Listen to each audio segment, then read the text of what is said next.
live stream, just Wes and I hanging out here. All It's an adults-only live original stream. podcaster style. We should have gone with this, the Vic Fontaine. That would have been safer. friendly. Yeah, that would have been safer. Or a little nails, hair, and hips. You know what I'm talking about? You know what I'm talking about, right? I love it.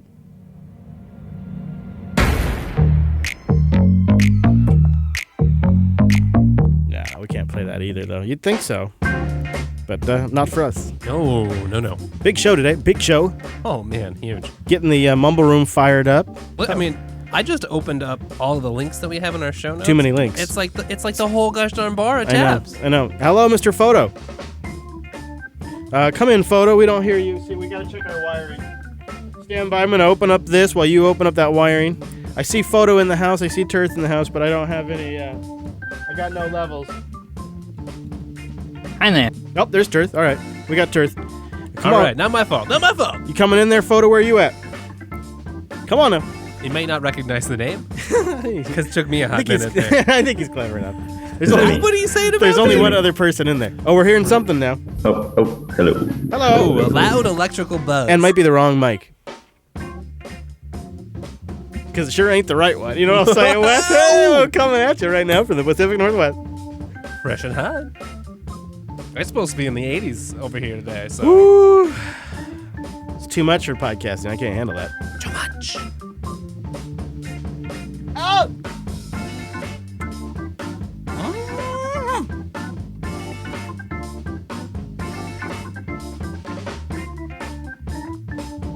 It's unplugged, y'all.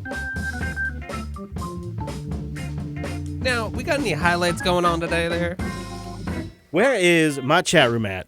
We got a lot going I'm not on even today. in the chat room. We are stoked for today's podcast. Has J-Pop been behaving itself? You know, I should have been paying attention since I turned it on yesterday. But I forgot. Good afternoon, Washington. This is Raleigh calling. Direct Hello, Raleigh. call in from Hello. Raleigh. Good to hear you. You're sounding good. A little bit of iconicness never hurt anyone. Big show. Am I Really doing big. any better? Any better over here? Oh, much worse. Much yes. worse. It's not good, Brent. Hey now. It's not good. Oh, Brent, I'm sorry, that doesn't sound very good, buddy. Seattle to Brent. Oh, well, I'll just be an echo chamber. You are. Pump the brakes there, good buddy. Rebooting sequence commencing. Oh, Brent bot would be a great bot. Brentbot.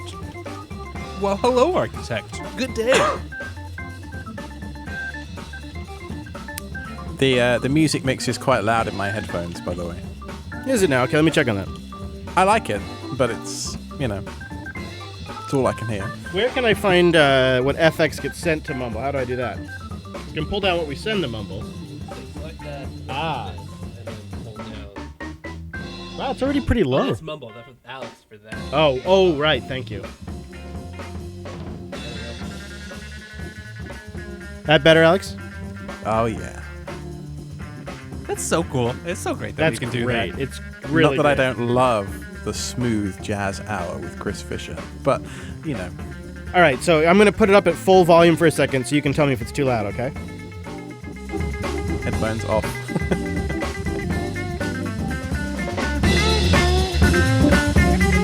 How's that? Perfect. Thanks, perfect. Okay, well, that's at full volume right there. So, boop-a-doo-ba-doo-boop-a-doo-boop. We have the power to mix. We have the power, Alex. How are you feeling? Nervous. Yeah, me too. Me too. Big It show. seemed to go down well. Yeah, with, nice of you to show up. Hello, Jill. Oh, come on. Come on. That sounds worse than our new bell. All right, you decide. You decide. Boy, it's pretty close, actually. It's not bad. Oh, big show. Big is, I think, an understatement. It's like, it's a show basically like we've never done before. What? Hey, Cheesy. You spreadable Boy, today? you didn't know that ain't my name. How you doing, Bree? Nah, I'm doing good. Have you ever had brie with mango chutney on it? Oh yes. I have not, but it That sounds sounds good. freaking amazing. Oh, no, it's camembert. Sorry, that's the one I meant. You get this little wheel of camembert. It's about the size of a CD. You get mango chutney. I don't know if you can get proper mango chutney here. When I say proper, I mean British, obviously. And you slather it on top, about, I don't know, half a centimetre thick. And then you stick it in the oven till the camembert is melting and oozy. And then you just go to town on a whole block of cheese. It's wonderful. You had me at mango chutney, bro. Yeah. If we ever go to England, I'll try and make it for you. I'd like that. A whole adventure where you just, you and Joe can guide us on the culinary delights. On top of real fish and chips, real curry. Yeah. I do like food. Food is amazing. In fact, I'd go so far as to say food is better than sex. I know I won't be paying you for this, Wow. service, but I will buy you, all the dinners that you take us to. So that's how it'll work. Ooh. I'll have to take you for that snake in the basket in London, where you buy 5 wings and you don't know which one is the ghost wing. Oh, that's great. There's And no I'd snake eaten- in that basket, though. I'd eaten 3 out of these 5 wings, and I got the 4th wing, and I was like, oh my god, I ate it, and like literally my mouth turned to melt. Dude, ghost peppers are And like then crazy my on buddy this looked at Google. me and was like, you aren't crying. That's not the wing. That's not the one. Turns out the 4th wing was just touching the 5th. And the 5th, oh my god. I literally felt like the inside of my cheek went tss when it touched it. It was... Everyone should try it because it was a lot of fun. But also, it was awful. I am trying to calm myself down because I'll tell you what it is. For me, I'll try to save this for the post show. In the post show, I think we might have a little chat about this. Just remind me to bring up the relationship thing. Oh, today's a big day. We have The relationship thing. yeah, for me, yeah, we'll bring it up later. We'll bring it up in the post show. We got a lot we're working on right now, and it's just got me kind of buzzing. Yeah. Just got to Hi, remember I'm JB. to breathe. I think this road trip's coming at a good time. Good. It's only, the day after tomorrow? Yeah. That's not long. Yeah, that also is giving me a bit of anxiety because I still got so much to do. Dude, you've got Wi-Fi on the plane. Yeah, You know? I don't like to It'll work be on fine. planes if I can avoid it. I do from time to time. It is a thing that happens, but I find it to be a test in patience, so I just prefer to cache media offline and watch it on my iPad. Yeah. Path of least resistance. Got my Bose, got my iPad, just sit back and relax. Although 6 hours is too long. I'll probably have to work. Coming out, it's like 4 and a bit because of the jet stream. So there's that. Oi. You're only in the air for Sounds good, 4 bro. hours and a bit one way and 5 the other. So it's not too bad. Yeah. It's not like you're going to London for 11 hours. Right. Hey, that third community news thing, I could chime in there too. What's Sometime. that? Let me go look. Hold on, I'll have it up on my... Oh, I should probably open the show doc. Woo! Gotta calm down. I did get one of them on the pre-order thing, So Oh yeah, that's I'm right. gonna That's got right. it, so- That's why I put that in there, actually. Boy, you so good. I need a little. I think I'm gonna need a little Prospector Chris before I little get going on the Prospector, show today. Prospector Chris. Wonder what Prospector Chris is doing right now. Prospect. Installing Dev One. No, oh yeah. no. The thing about Prospector Chris is he's got wisdom. You see, and he knows these are the last days of summer in the Pacific Northwest. He wouldn't be wasting them indoors. That hill wisdom. You idiots in here. Or in North Carolina. Disgust. Prospector Chris. He's I don't trust the outside, man. There's The bugs outside out will there. kill you, man. There's bugs out there. Gives you cancer. Yeah, you don't know what's in those woods. Could be anything. I Stay feel out of like there. I'm gonna need a song before we get started too. Yeah. Yeah, I'm gonna need Holy like moly, a. Wes. I'm gonna need like Looking a at the smoked show doc. meats or a. Yeah, this doc is ridiculous. That's I a lot I of. think Dude has a little more upbeat than Smoke. Yeah, I Meats, agree. I personally, agree. but Yeah. I feel like that's what we need. We need some Yeah. Some meats. that extra dose of caffeine No. in the afternoon. Well, not the meats. We need some Dude. You're right. The Dude's got that melody to it. You know? Right? How about you play "I'm Mr. Meeseeks"? Don't do it. You know, the thing about headphones is they just mess up your hair. When you got big Oh, studio yeah, they headphones, do. they They just. really do. You got to make sacrifices for your craft. It's one of the reasons I just can't do video. Yeah. No, you linked something today, and I'm looking at that, and I'm thinking to myself, I can't believe I used to put that much work into all that. It's Yeah, right. wow. Because today, like, I just couldn't imagine having the time to do that. We're doing too many other things. Well, I really like what we're working on, so we Yeah, got some. You wait. Don't get too. For you live streamers, we don't have it ready yet, but soon we'll have like a live event that we do with the community to hang out, sort of Friday stream style. Do some giveaways of games and stuff like that. We'll have more details soon.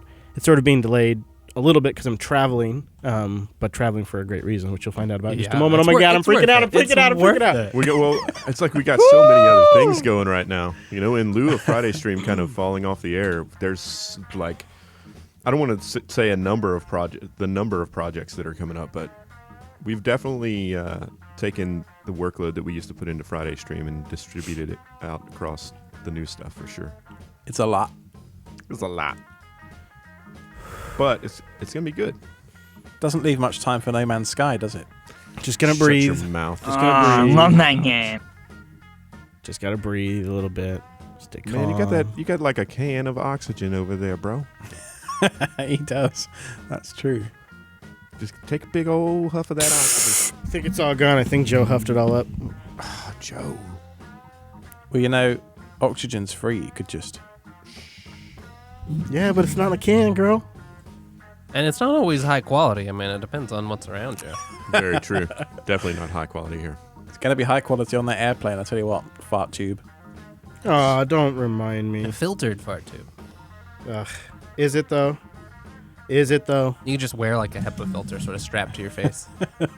Nice. I want to see this. This is going to be great. Yeah, I got like a Swinging big limit mine. on it, too. Now, Brent, you could probably come down one notch in volume, but you're damn close. Just notch or Don't two. two notch us. Or Just notch This is from 75% to 68%, which is one mouse click on my little scroller there. You're very, How's that? very intense. It made no difference on down this one end. more. It made no difference I on this think end. you could go at least 2, if not 3 mouse clicks, probably. All right, here. Give me a second. Click, click. Is this like A/B testing? How's this? No difference. Maybe Go- it's do- because I do still like have the adjusting. dialogue up. Perhaps it's a different volume. Less dis- I less suggest you were distorted, adjusting but the wrong still, volume. Hey now. Any difference at all? I think you're Yeah, a little quieter bit less now. distorted. You could try hitting 0 just to see, just for a second, and see if we still hear you. Okay, we don't hear you. Okay, so it is working. So go up to 30%. Okay, now say Hey, something. Brent. I hear nothing. Okay, try going up to 50%. Now I'm barely hearing you. Try to get up to like 60 now. We're doing 35, 42. Here's about There, 50. there, 42. How did you guess that it was going to be 50? Pretty good. Just based on the scale you're getting, because each thing's they all have different scales, right? So The crazy thing is, every other week I'm at 75, and it's totally great. What is it about this week? I love that. I miss you guys. Aw, what's going on? What's going on over there, Bree? What's going on? Oh, what's me? Yeah, did you just get dropped? I don't No. think so, Oh, bro. that was I'm Alex. just a Oh, what's dude. going on over there, Alex? I lost you, Chris. I lost you, baby. Don't freak me out, man. Found you. All right, after this song, we're gonna get started. So chat room, irc.geekshed.net, pound hashtag Quadrathorpe, Jupiter Broadcasting, Octothorpe. Octothorpe. Thank you, Octothorpe. thank you. We need your titles. Bang suggest Jupiter Thorpe. Jupiter Thorpe, irc.geekshed.net, pound Jupiter Broadcasting.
It's just totally hilarious. Now I'm in the zone, as zony as I'm gonna get. It really is. Are you in the auto zone? I'm no, the podcast zone, picking bro. up some supplies. Different zone.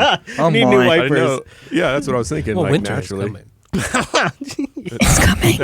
that RV has such a big windshield that you gotta have. Some Tell big you what, man. wipers. Tell you what, big one, big old wipers. I cover them up with pool noodles when I'm not using them.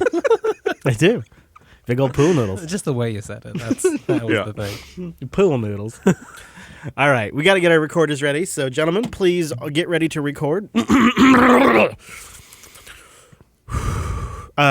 Cheesy, say something real quick. Hello. All right, Chris. got you. I Did got you say you. poodle noodles? I said poodle noodles. All right, and we're gonna we're gonna record in 3, 2, 1. Record. Hello. All right, now y'all get in here with on a 4, okay? So I'm gonna get started, and y'all do what you do. So let's do that now. 1, 2, 3, 4. What? Four. Okay. Oh, I don't know why I just turned the gates off. I mean, gates on. Get up, baby. Let's do our excuse me, moment of silence now. Who's got a siren? Is that us? Okay, pause. We got bad silence. Beep boop. We got bad silence. Who's got a siren? Is that us? Who's got the siren? It maybe Fudge. us. We can all listen together. Yeah, it's here. It's not here. here. All right. Yeah, it's here. Stand by. One. Let's hope it's a real emergency. Let me double check. I got. Yep, there's soundboard. Very good. That's nice. It is nice, isn't it? I Yeah. like the sounds of that. What do you think, huh? That's fruits of your labor there, Brent. Heyo, thanks, Drew. It sounds like you're just tapping the bell over there. God, it's like it's like we used a ridiculous amount of equipment to capture that stupid bell. It's like it only took 37 clips to get that. The difference in price between those microphones and the bell and everything involved. Yeah, really? We literally, we basically took the concept of HDR and applied it to audio for this for that bell. So it's a very rich texture. Hear that? The sustain on that bell. You hear that sustain, dude? All right, I think it's gone. All right, let's do the silence again in 3, 2.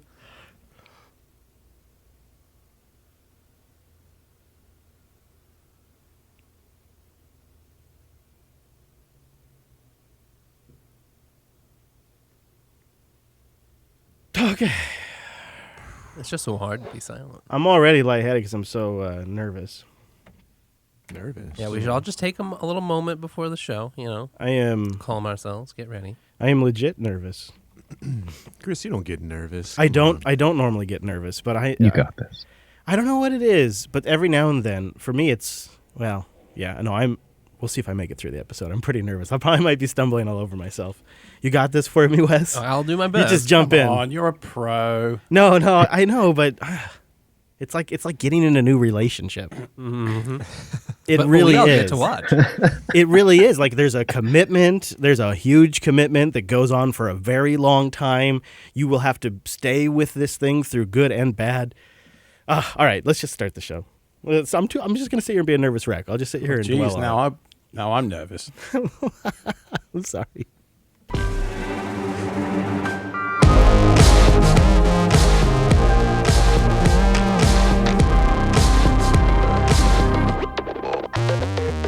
Hello, and welcome to Linux Unplugged, your weekly Linux talk show that's being co-hosted by someone who's totally composed and really has their stuff together today. My name is Chris. I always do. My name is Wes. What about me, though? I'm saying me. You always do. Wes, I'm just going to let you take over if I go off the rails. But before we go any further into the show, which is I'm super excited about today, we have some huge news, but we also have a great topic. I want to give a shout out to both Mr. Cheese and Alex. Hello, gentlemen. Hey. How's it Hello. going, Internet? Hello. Hi, nice to see you. And then I want to say time-appropriate greetings to that virtual lug. Hello, Mumble Room.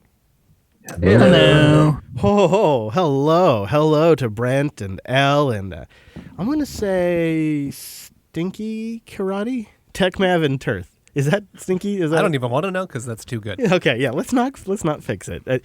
For my defense, That screen is across the room. Oh, and TechMav just joining in there, right there at the end. Hi there. Oh, and Carl, too. Well, hello. You guys are the best. Hello, everybody. Good to see you trickling in. We have a huge show today. I'm very happy to have you here. Let's start with some community news. There's some items that we want to cover. Recently, Linux has been getting a hard time for its low memory handling. Recently, I mean, haven't we complained about that for years? Okay, well, forever. But I mean, just like recently, I saw 2 different people writing about how Linux falls apart in low memory situations. Particularly, these are server workloads where it's something that is just a massive load that is unexpected. And then even once you recover the memory, the system still never really comes back to its full, to its full performance, I suppose. Well, that may soon be a thing of the past, Mr. Payne. This is some good news. There is a project that has been started by an individual. I'm going to let you try to guess that pronunciation. Bastien? What do you think? I think you're spot on. You do not. You do not. You're just going to let me take it. I see how it is. I see. I'm on to you. Anyways, he's working on a project that's very similar to Android's low memory killer, Damon. Yeah, absolutely. And, just last year, Facebook released something similar. We talked about it on TechSnap 377. They're out of memory, Damon. And the idea is just try to be helpful. Don't totally rely on the kernel. Here's a little daemon that can look for, monitor, expect situations where there is this sort of system and memory pressure, and then fire off signals to let applications know, hey, if you have memory that you can give back to the system, now would be a great time to do so. Sort of seems odd that we don't have that. I guess we've always just relied on the kernel to go kill things. Yeah, I mean, we needed this, someone in the middle to sort of pass the note. Yeah. So you know what? The only thing I think this is lacking is deep integration with systemd. Oh, just wait. Okay. Well, while we're talking about like performance and stuff, I just had to squeeze this one in too. It appears that Fedora is switching to the BFQ I/O scheduler for better responsiveness. This is something that I've toyed with on and off. If you've ever experienced some odd lag in your desktop UI when you're, say, hitting your disk pretty hard, this is something that BFQ, I have been led to believe, can make a big difference with. However, I've never really noticed a massive difference myself when I tested it. Well, there's some interesting quotes here of some numbers. Under load, BFQ can load applications up to 20 times as fast as any other I/O scheduler. Soft real-time applications like video playback, that can benefit too if you're ever, stuttering while you're trying to write a USB drive. There's some interesting benefits, although if you already have a super fast NVMe drive, this isn't enabled for you, there's no point, you're already too fast. Yeah, that's probably what it is. Because my main OS drive is NVMe, but then like my large storage disk, some of them are still spinning Rust. So maybe it'd be useful there. It is nice. I mean, this is one of the things that many interested sort of super users have been tuning, tweaking, playing with. Kind of neat to see Fedora actually adopting it, making it more mainstream. Does anybody know? I seem to remember Manjaro did this like a while ago, didn't they? I seem to have some recollection of that. That sounds familiar. I believe that they did. Sounds like a Manjaro thing to do. Sure does. Turn it up just one notch extra, Okay, well, let's talk about something that everyone on the crew is very excited about, and that is the Pinebook Pro. Pre-orders have been... there's been like one window already, Cheesy? Yeah, so there was the initial window where if you were a forum member and you had been for the last 3 months, then you could get in the pre-order queue for the first round. Now they've opened it up so that anyone can get into the queue. You don't have to have been a forum member for X amount of months or anything like that. $199. Mm-hmm. They're coming a long way on the machine. It's a little different than the original Pinebook, obviously. It's a magnesium alloy casing. Keyboard's supposed to be a lot better. Not supposed to have that flex like it did before. An NVMe adapter for it, so you can toss an additional NVMe drive in there if you want to. But it's gotten a lot of attention, and I think that it's going to be a really great little machine whenever it comes out. I'm waiting on mine to ship. I think they said toward the end of October is when I'll receive mine. So I'm really looking forward to that, and hoping that none of our American politics will affect me getting my Pinebook. Oh, we want it on the show. I'm going to be very frustrated if that happens. I want an unboxing video from you. I want a full cheese rundown. Right. Yeah, I'll do it like unbox therapy for you. I'll be honest here. I've never really followed the Pine Book that closely. I'd just love a quick, too long, haven't followed. Like, what is it? Why should I care about it? So it's essentially a single board computer that's thrown inside of a laptop. It uses the Rockchip 3399 SoC, which is a pretty powerful SoC. A little bit better, some may argue a little bit better than what's in the Raspberry Pi. 4 gigs of Pi RAM. 4? Yep. 4 gigs of DDR4, IPS display, 1080. It does have a hardware, a switch. The firmware in the keyboard is programmed to disconnect Bluetooth and wireless. Some say that the way that they're using their kill switch for their radios is actually better than, say, other distributors, like the way Purism does it, where it's not necessarily a mechanical switch that could break on you. I think they're still working out a few kinks as far as, if you turn the radios off and you put your machine into spin mode, getting back out of suspend mode and turning the radios on is kind of an issue right now. But essentially what it is a single board computer put into the housing of a laptop with 4 gigs of DDR4, a pretty powerful CPU, something that in theory, if they get it down to what they're talking about, which is like a 0.25 watt draw on suspend, then, they say 100 hours of battery life, but, I would just be stoked to get a good solid 8 or 10 hours Also, out of it myself. Worth noting, USB-C charging, and the screen size 14.1 inches. And It'd it be a also great has little video. remote machine. Mhm. It also has video out over USB-C as well. That's nice. There's some demo videos out there that Lucas has recorded that I can link to in the show notes for people to go check out. It does play Quake 3. And so what's the price on that? Is it like $200? Is that what? How much, sorry? $199. Wow, that's pretty great. Yeah, it's very exciting, and this time it's an even better. That's why they're calling it Pro with that magnesium casing, that IPS display. It's pretty compelling. I'm very excited to hear what you think of it, Cheese, because if you like it, I may end up ordering one. Well, I'm really looking forward to it, and I think if anything, it'll be a great little companion machine to take along with me whenever I go to these conferences or our sprint or anything like that. A little bit lighter. I'm not really concerned obviously I don't want anything to happen to it, but I'm not overly concerned if something does. So I think it'll be a great little companion machine. I'm really looking forward to it. Hey, over on the Linux Unplugged website, linuxunplugged.com, we have a blog you can click at the top of the site. And Cheesy just posted a summary of some of the fun things we did during our team sprint a couple of weeks. The JB Summer Sprint, we had our full-time staff and full-time contractors all came into the Seattle area. And we worked on a lot of things, some of which you've seen in the extras feed, some of which we're about to talk about here in just a minute. And to be honest with you, I am more nervous than I think I've been in 10 years about this. And I really encourage you to go check out this post because Cheese did a great job of capturing some of the moments that were so great about this sprint. How, like the shot of us working on the ferry while we're having a team meeting, all in person for the first time. Yeah, that was great. On a ferry boat going across the Pacific Northwest. It's just, The only challenge was great. you had to not just get lost in the scenery floating on by. which did happen from time to time. Like there's a few shots of Cheesy in there. Yeah. And our trip out to the Diablo Outlook, where I learned how to do night photography for the first time, and talked my wife into driving up and down the side of the mountain so I could get a picture, a long exposure picture of her headlights. Hey, and it worked It out. did, didn't it? So that's all over. That was a there, lot too. of fun. You both had radios, and you were still on this overlook, radioing to Hadia, saying, "No, wait," and then you missed the button. You say, "Oh, just turn around, honey. It's no problem." Brent, you were a great mentor and handled my noobness with much ease and kind gloves. I thank you. Well, you're welcome. You were a great student. Hardly. But I managed. Anyways, it was a really nice write-up. And the sprint was more than just about creating some new stuff. It was also about us getting a chance to hang out together. We did that, including going out to the ice caves and some epic drone shots of the ice caves in there.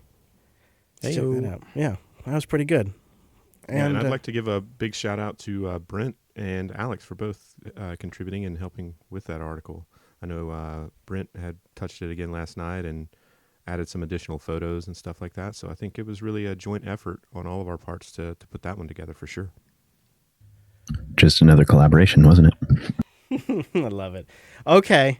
All right. Now, there's a moment that we've Stop really been wasting building time. towards. I know. Yeah. This is, we make news this week. This is still part of the community news because this week, a well-known podcast network in the open source community is launching yet another podcast that is totally free, handcrafted, and built just for our audience. I'm very excited. Alex, do you want to say it? Come on, Alex, say it. Say it, Alex.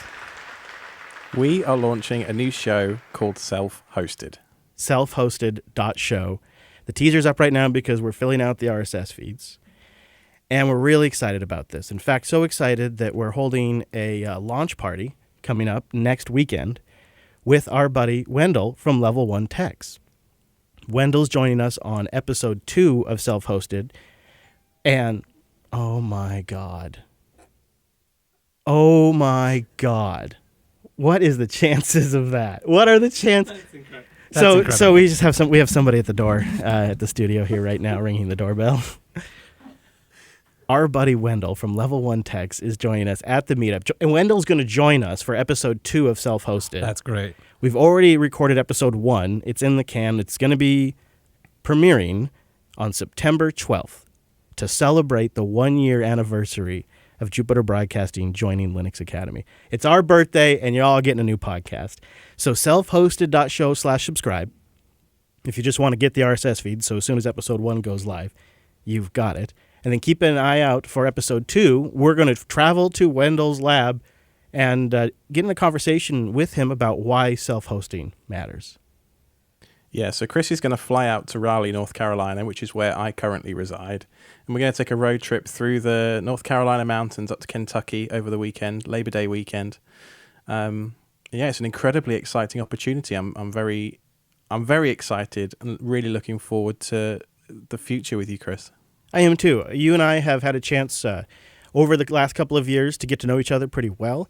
We met at Texas Linux Fest, and then at Linux Fest Northwest, Alex had a packed talk. The room was all, standing room only talk about self-hosting, about getting control of smart devices on your LAN, about standing up services for your family and friends, or even business.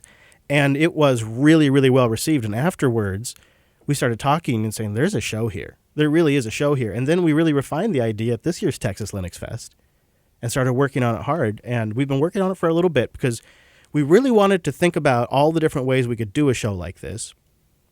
And we wanted to come away with something that's the essentials of what you need from a podcast like this. And we're not anti-cloud. I think that's going to be an important aspect about the shows. We're pragmatist. Really, for us, self-hosting is about controlling your data. And so if there's a way to intelligently leverage the cloud, maybe with encrypting your data or some other means, we're absolutely going to talk about that in the show as well. Alex's day job is OpenShift at Red Hat. So it's a huge part of what he does on a day-to-day basis. It's also been a huge part of my entire quote-unquote Linux career. One of my other projects is linuxserver.io, and one of the most popular articles on that website has been the Perfect Media Server series, which is something I started writing in 2016. And this show really is just for me a way to pay it forward to all those that have helped me along my journey, but also to bring in a whole new swathe of people into self-hosting services. I think with the privacy implications of giving all your data to Google and Amazon and all these big companies, that, the time to self-host has never been more prevalent than now. And the tools have never been better. Like, that's what's blowing me away is we've had some resources now to have decent hardware and decent systems and experiment with different things and have time to deploy things and learn things. And it's been eye-opening for me this last year with Linux Academy. It's been eye-opening. You have been converted to containers. Well, it's been a fun journey to watch because I've been listening to the network for a long time now. And you've been talking about Docker on Coda with Michael for years, but I knew you didn't use it because I could just tell from the way you were talking. But now you do use it, and some of the stuff that Wes is doing, on the back end with hosting all the sites and stuff. Like, you just talk about it like a giddy school kid, and it's just wonderful because, like, you get my enthusiasm for this stuff too now, right? Oh, yeah. He really does. Well, and you and I have been discussing a lot about taking the smart devices that you get that the vendor drops support for and reflashing them or using things that just have plugins for them already and building up infrastructure. We're going to, very early in the series on self-hosted, we'll just cover a few fundamentals too, like port forwarding, reverse proxy, and the tools we use to do reverse proxy right, just so we have some of those fundamentals as well. That's all going to be in there. Very, very, very excited. It's going to be a twice-a-month podcast, self-hosted.show, launching September 12th. And if you're not familiar who this Alex guy is, check out Linux Server IO. And also just released 3 or 4 minutes ago, extras.show/7 is a chat with Brent and Alex, and you can meet Alex and his journey from Apple to Red Hat and from London to Raleigh and becoming a podcaster. It's like some great background that I think you'll appreciate. So if you're curious about one of our new podcast stars, check out extras.show/7. A new You brunch cheeky with Brent. monkey. You didn't tell me that was coming out today. Isn't that nice? Well, I figured, Sorry. you guys had such a great chat, and what a great opportunity for people to get to know who you are a little bit, because they hear you contribute to the show, but it's like, we know you as a fully actualized person, right? We know your wife and we know your background, but the audience doesn't. And Brent is such a great conversationalist that it was just such a good opportunity for, I think, even people that are tangentially interested in what we might be cooking. Go meet Alex. Brunch with Brent Extras.show/7. should be its own show. I'm just saying. You heard it here first. Well, that's nice. Start the Yeah, it was a lot campaign. of fun. Alex and I had a great conversation. I listened to it 3 times already because I have the, I might have it in my back pocket before it gets sent out. So I just keep enjoying the heck out of it. So Alex, thanks for sitting down with me and having a chat. And I think the audience is really going to love it. Well, thank you. It was a pleasure. Now, self-hosted.show. Again, the teaser is out. The feeds are getting populated now. It's self-hosted.show/RSS if you just want to pop it into your podcast player of choice. Episode 1, September 12th. Our meetup with Wendell this weekend in Lexington, Kentucky. Meetup.com/Jupiter Broadcasting. Join Wendell, Alex, and myself at Goodfellas Pizzeria. Yeah. And remember, Big it's thanks to Elle for booking that one. Yes. She picked this one out, and it looks fantastic. One final plug, if I may. It's the new hashtag that we're using. I want to make this into a two-way conversation and not just Chris and I talking about stuff. We've got a hashtag we're going to use, so you can use it on Twitter and or Telegram. Ask SSH is the hashtag. There you go. Ask SSH and then ask your question away. We'll try to work it into a future episode. We do have a couple in the can, and then we'll work them in. I am so excited. And today's episode of Linux Unplugged is on theme. It's really about self-hosting. Yeah. I decided to recently self-host my password database with Bitwarden, but some of the guys on the show are using the hosted option, so we'll talk about that as well. So this is sort of on point. And then those kinds of things and a lot more from the self-hosted show once it kicks off. Woo!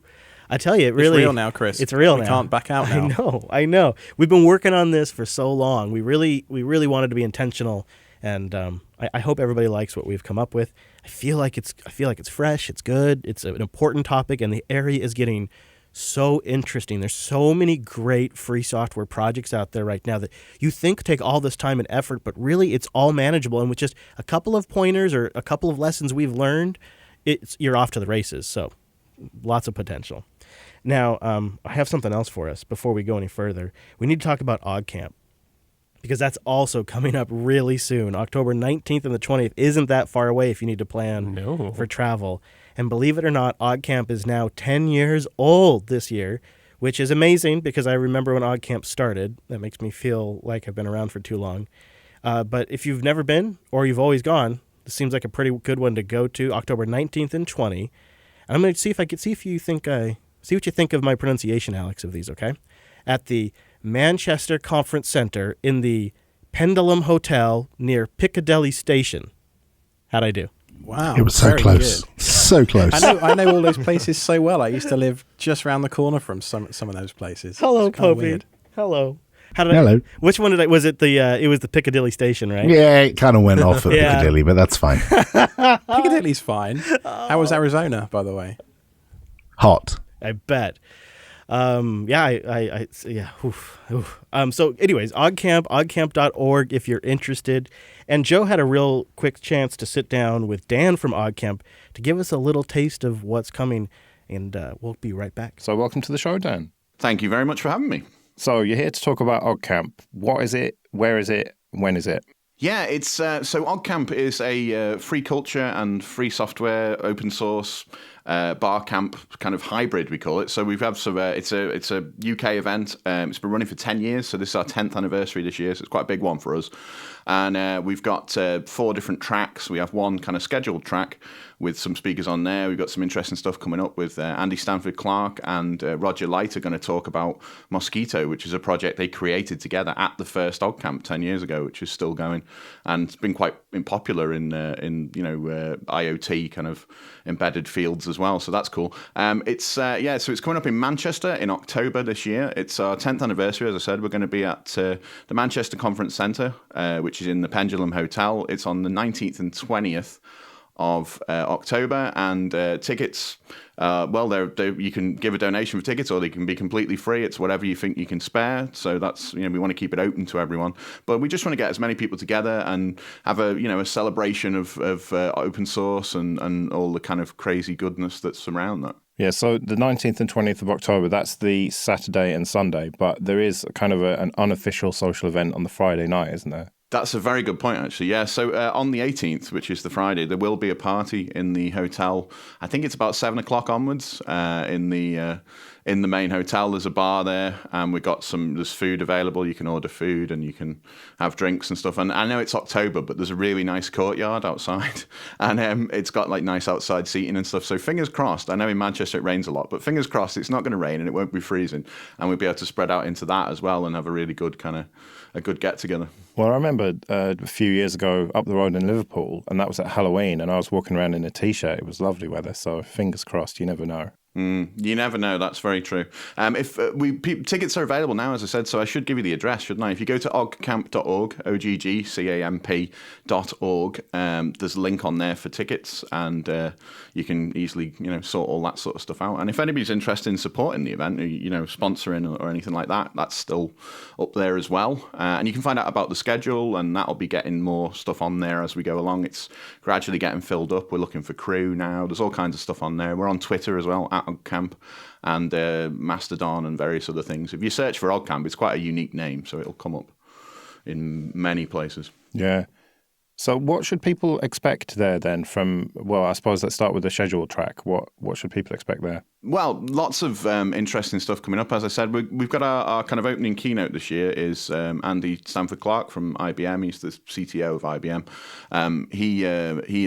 He was largely responsible for creating MQTT, which is this messaging protocol, which I'm sure your listeners will know better than I do, to be honest. But for people use a lot for reporting and messaging and stuff in IoT and embedded Linux and just embedded software in general. So he's going to come talk about that and how that's changed and how the project that he created with Roger Light will also be there, how that's changed. Then we've got all kinds of stuff. On the Saturday, there'll be a number of scheduled talks. We've got some stuff for beginners, introduction to Ubuntu. Anna is going to tell us her story about how she got into Ubuntu. We've got other stuff there. As you'll know, Joe, we've got the podcast panel discussion extravaganza at the end there, which you'll be... Which is totally organised and completely final at this point. Excellent. So that'll be fun. That's always fun. And then there's a party on the Saturday night as well, because one of the big things about OggCamp, which you can probably attest to, is that we do like to take our parties as seriously as everything else. So we tend to have lots of social events around it. So there's another party in the evening. There's going to be a band playing, Dev Knoll and the Kernel Panics, who are a Linux band, if you want to call them that. They're going to be playing, and in the main room, and there's the bar next door, and there'll be more food and stuff. And on the Sunday, actually, I should mention, we've got on the Saturday we've got our first ever kids track as well, which is nice. So there's going to be stuff to do for if you've got family, you can bring them along. We're going to have sessions for kids. We've got a special little kids room where there's going to be people putting on sessions like building little robots and doing cool stuff, which will hopefully get the kids interested in technology and keep them entertained. And there's an exhibition area. We're going to have lots of various stuff going on in the exhibition area. Hacker Public Radio are there and lots of other people. I'm still booking that at the moment. So if anybody listening has a project and they think they'd like to be involved and they'd like to exhibit, you can just email contact@ogcamp.org and I'll sort that out with you.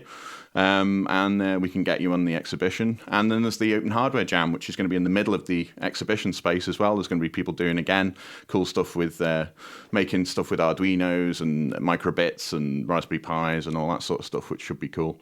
And then on the Sunday, we've got our first, so we're linking up with an event called FloorCon, which was a security and open source event due to happen in Huddersfield, which sadly was cancelled. And then we kind of said, do you want to come and do run one of the rooms for us during the day? So there's going to be, I don't know what their content is yet, but it's going to be lots of security-based talks, and they've got some speakers lined up as well, which I'll publish on the website as soon as I find out more.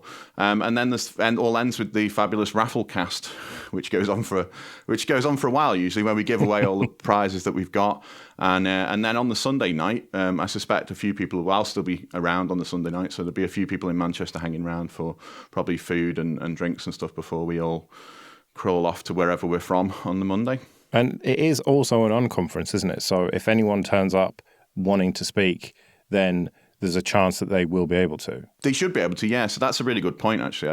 I should highlight that. If you have a topic that you want to talk about, and actually something that we're trying to do this year as well, which we haven't done in the past, is Lorna's in charge of the schedule, and she's much more organised than I am. And she came up with a great idea, which was to have suggested topics. So if you're listening and you think, I'd love to see a talk about Git, for example, but I don't know if there'll be one.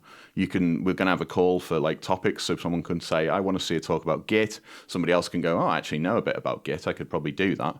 And then we can kind of put those things together and hopefully build the kind of, the content that people actually want to see and get involved in. And I think Lorna's also going to do some, if you're nervous about talking and you haven't done it before, she's going to run a couple of webinar sessions during September, helping people to get used to talking. She's an excellent speaker, and she's going to give some tips on how you can feel comfortable, do your talk, and get the most out of it. All right, cool. And there's usually lightning talks as well for people who want to just kind of dip their toes in. There will be, yeah. I should mention that. That's on the Saturday, I think, on the main stage. There's 5-minute-ish talks usually. Yeah. Well, I'll be there. You'll be there. It sounds like it's going to be excellent fun. So again, plug the URL for it. Yeah, go to ogcamp.org. That's OGGCAMP.org, and all the information's on there. Quick plug for you then. Yeah, if anybody wants to find out what I'm up to, you can go to best place probably Twitter actually, which is @MethodDan or danlynch.org, which is my main website, and you can find all the various podcasts and things that I do on there. Nice one. Well, thanks a lot for coming on the show, Dan. And no problem, anytime. And that panel they mentioned will be recorded and released in our extras.show feed. Oh, boy. Yeah. So if you want to catch that and you can't make it, we'll try to make that panel available because we have that avenue now. Oh, yes, we do. So, my friends, we are gathered here today to discuss Bitwarden. We all know that a password manager in 2019 is a must-do.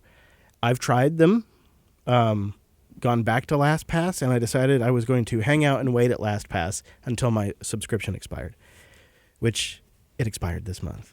And I have no intention of renewing it. So this is something that's been on my radar. You kind of have to move. You've been a KeePass user for a long time. For a long time. I mean, I always had sort of syncing infrastructure set up anyway, and I don't, I read a whole bunch and hardly ever write to this thing. So for a long time, it was fine to just sort of sync it around and access it when I needed to. But I just have more and more passwords now. I thought, it's been a while since I've tried something else. For me, too, sharing my passwords with all of you on the team has become much more of a thing. It's okay, once or twice you give someone your account password, but that does not scale. Well, they're not really my passwords anymore. They're the team's passwords. I just have them in my database. And so I need a team password database as well, but I still want it to be secure.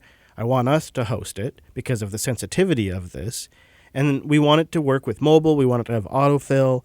And I really was just sort of, without really saying anything, observing everyone just switching to Bitwarden. And you were the last domino to fall now. Right. And you switched over the weekend. And I was like, okay, this is time for us to talk about it. So, ladies and gentlemen, I would like to introduce you to Bitwarden. It is developed by Kyle Spearin. Kyle Kyle is the primary contributor to the project, but it is an open source project. It debuted in August of 2016. It does have mobile applications for iOS and Android, including an F-Droid store version of it, and it has browser plugins for your common browser platforms. You can use their hosted version, or you can self-host it. And there is their version you can self-host, which they make available as Docker images. And then there's also a community-compatible version, server-side, written in Rust. Yeah, I mean, so if you look at, and we'll have links, of course, in the doc to all of this stuff. You can run it just like they do, up in the cloud. But that's going to be like a whole bunch of database containers and a few other things. It's also based on .NET technology, which isn't always the most familiar to Linux users. So there is a community-maintained Rust server implementation that is kind of geared at, you're not building a whole big infrastructure for many people. You're just hosting it yourself. So we'll get to that because I had a chance to play around with that. And you also then, like I mentioned, have the option to just use their services. Their infrastructure, from my understanding, seems pretty solid. They encrypt before they send it up to their server, so they just have an encrypted blob. Their systems run on Azure, so you have the security of the Azure platform be at what it is, probably pretty good. And on top of all of that, the best people could get, even if they compromise the servers, would just be that encrypted blob sitting in a SQL database somewhere. And Alex, so you elected to use their hosted infrastructure. I'm sure you've played with the self-hosted one too. What do you like about using the hosted version? For me, a password manager is something that has to have 100% uptime. I know that's not a realistic goal for a self-hosted service because I'm not a data center, right? But the thing is, for me, particularly over the last 12 months, whilst I was emigrating, I didn't have a great way to run, unless, of course, I spun it up on a droplet or something. I didn't have a great way to run this locally. And for me, I think it's $12 a year or something.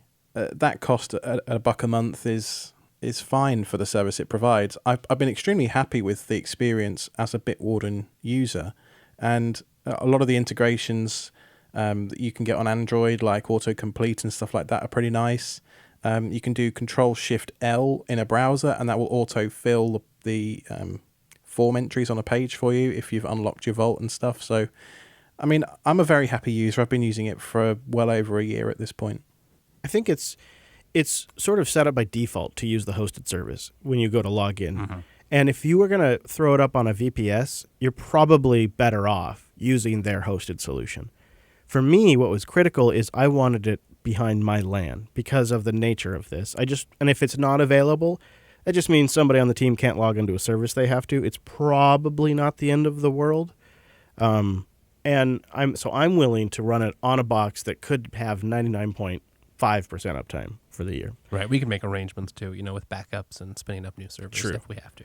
So it's really kind of your choice. You have the option. I like having the self-hosted option, and it's always a balance. Sometimes it makes more sense to use their infrastructure. I think that line for something like this is if you already have several things you're running on a box, and so you just have a machine that you are routinely keeping up to date and secure and following best practices, you're probably a good candidate to self-host this particular software. If you would just be spinning up something that would be set off in the corner that you would have to remember to log into and make sure it stays up to date, and it could be easily neglected, probably not a good candidate to host something like your password database. Right. And you might also consider, in this case, that it is all available open source. So you might think of it as just a way to sort of fund that development and you also get a nice service out of it, And like all... So one other thing to consider as part of this, should I self-host it, should I use the hosted version, is what happens if your internet goes out in your house? You have all of the passwords for everything in this database, and suddenly, okay, I can't log into Amazon right now. I can't buy this pot of dog food that I need to buy. Okay, well, I'll just go to Walmart instead. But there are other things that are more important that I need passwords for. And if my internet's out for half a day for some reason, thanks AT&T, then, I need to have access to these things. So for me, it's worth the price of admission. See where I was going to go. I think it's worth mentioning, too, that the software provides some pretty handy functionality outside of passwords. It'll offer secure credit card information storage, an address book, and secure note storage. It's just nice to have some organization kind of all in one place for that. And so, to answer your question about offline, so last night, just to see how far I could push things, I decided to do a bunch of crazy stuff. And the way I was able to do this safely was I used a tool called Podman, but it's also available as a Docker image. And I Podman installed or pulled down the Bitwarden Rust implementation, set up something that only works on localhost. So I just go to localhost on my laptop. And I was able to play with all kinds of crazy features, like importing large swaths of my password database into a team database without risking actually exposing passwords and stuff. And the entire thing worked offline. I connected the mobile version of my phone to my laptop, and I was able to connect the Chrome extension to the local version on my laptop, and it all worked beautifully. Really, like you could run, if you just wanted something on your laptop all the time that only listened to localhost, it works great. Or if you want something that only works on your LAN, and so you sync to your mobile device when you're on your LAN, you can absolutely do that. I want like mobile access too, but for experimenting, it was so nice to know that I could have this sort of safety of it only is accessed by localhost. Right. Yeah. And whatever I do on this is only on localhost. It won't go anywhere else. And if it's a failed experiment, well, you just blow it away. Did you mess around with the Rust version as well, server side, when you did look at self-hosting? Yes, I did. And what was your reasons for going with the community implementation versus the main project release? I just kind of wanted to experiment and see how well it compared, because I'd been using the upstream. I'm using their hosted service as well at the moment, and that is using the other version. So I wanted to see how much they matched, if it felt like the same experience. And so far, yeah, I mean, it really does. Now, if you do want to play with the other one, they've got some instructions for manually getting all the right containers set up, because it's kind of a bunch, and they hook into Docker Compose to get it set up. I would suggest, if you want to play with that, maybe just allocate a new virtual machine or VPS somewhere, because it kind of wants to do a whole bunch of things.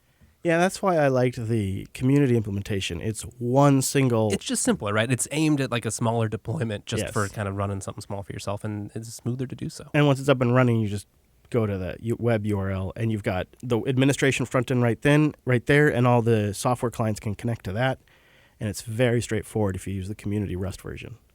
They do One stress thing if I'd you like do to point out is with the community version, they have a big disclaimer that says, whichever client you're using, do not use the official support channels. Come here first. Yeah. There's always that aspect of it. That's true. And as far as Bitwarden itself, it recently, I think it was about a year ago almost, it did they went through an audit, and they found a few things, fixed those things. We'll have a link to the information about that. So it has been audited by a third party as well. Even though it is a fairly new project, it seems really good. And it really does seem like it's... What I like about it is it's just absolutely everything I need and not much more. The team management stuff's just the right amount. The being able to autofill the credit cards or address information and store different profiles and identities, that's just right. The mobile apps are functional. They support some offline caching if you don't have a connection. Right. Yeah. It looks like it's read only. I'm not sure you can add new entries, but that's all right with me. Yeah, you still get read-only access. Yeah. So be aware of that. But you're right. It's almost stupidly easy to get to. I was looking at the docs for the show, and I'd just run the app image that they provide. But it's also, of course, packaged, and it's Flatpaks and snaps, and it'd be hard not to find it on your platform at this point. Yeah. And the web interface works great too. Very nice. So what I'm getting from this is that I could actually use this to store my Apple Card credentials, since I can't carry it in my wallet or my pants. Right? Oh, too soon, Cheesy. That would be a great workaround. Yeah. Where is the ding, Chris? I got a ding. It's right there. I kind of want to take the temperature of the Mumble Room. Popey, I saw you in there. Are you using any password managers? Have you tried out Bitwarden or LastPass? Yep, I exported everything out of LastPass and chucked it in Bitwarden a while ago. It's great. I love it. There's not much more to say. No, it just works, right? It's just simple and straightforward. Right, and clean. exactly. I did an export as well, and I'll link to a guide. There's just a couple of notes. It doesn't directly import the file like it does for other password managers. There's an extra step, but I'll have a link to that in the show notes. And it just totally works, really on kind of in a remarkable way. And their organizational functionality is perfect, exactly what I needed to securely share passwords with the team. And we have it hosted in a way that the team can get access to it, but it's not publicly accessible. Pretty happy with the end result. And I think the last time I tried to switch away from LastPass, it was a total mess.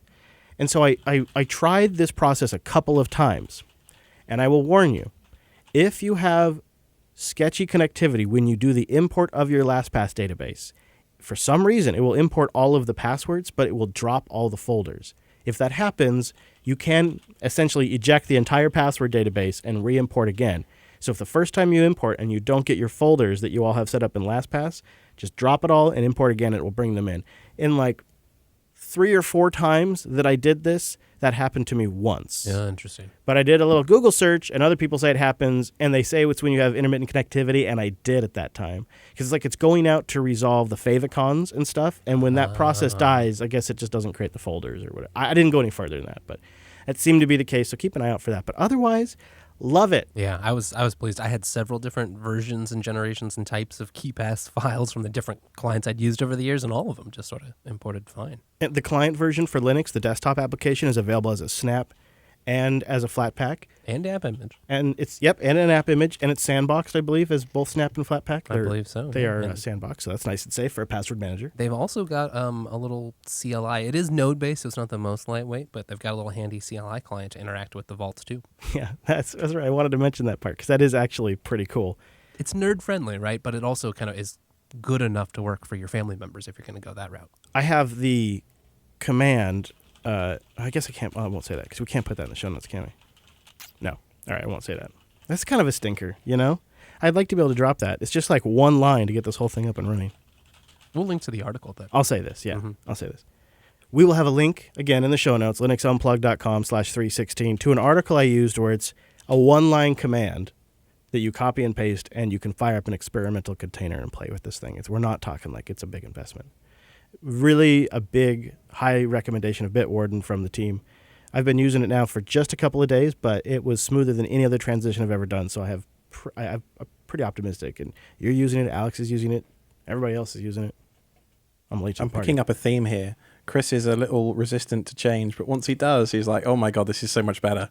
As long as it is right. As long as it is good, it's got to meet all the various needs. KeePass just didn't do it for me, because for KeePass, I then needed to rely on either Dropbox or SyncThing. There was all this extra stuff to it that didn't work for me. But this solves those problems. I was really sad to see LastPass be acquired, and the general posture of that acquisition didn't sit right with me.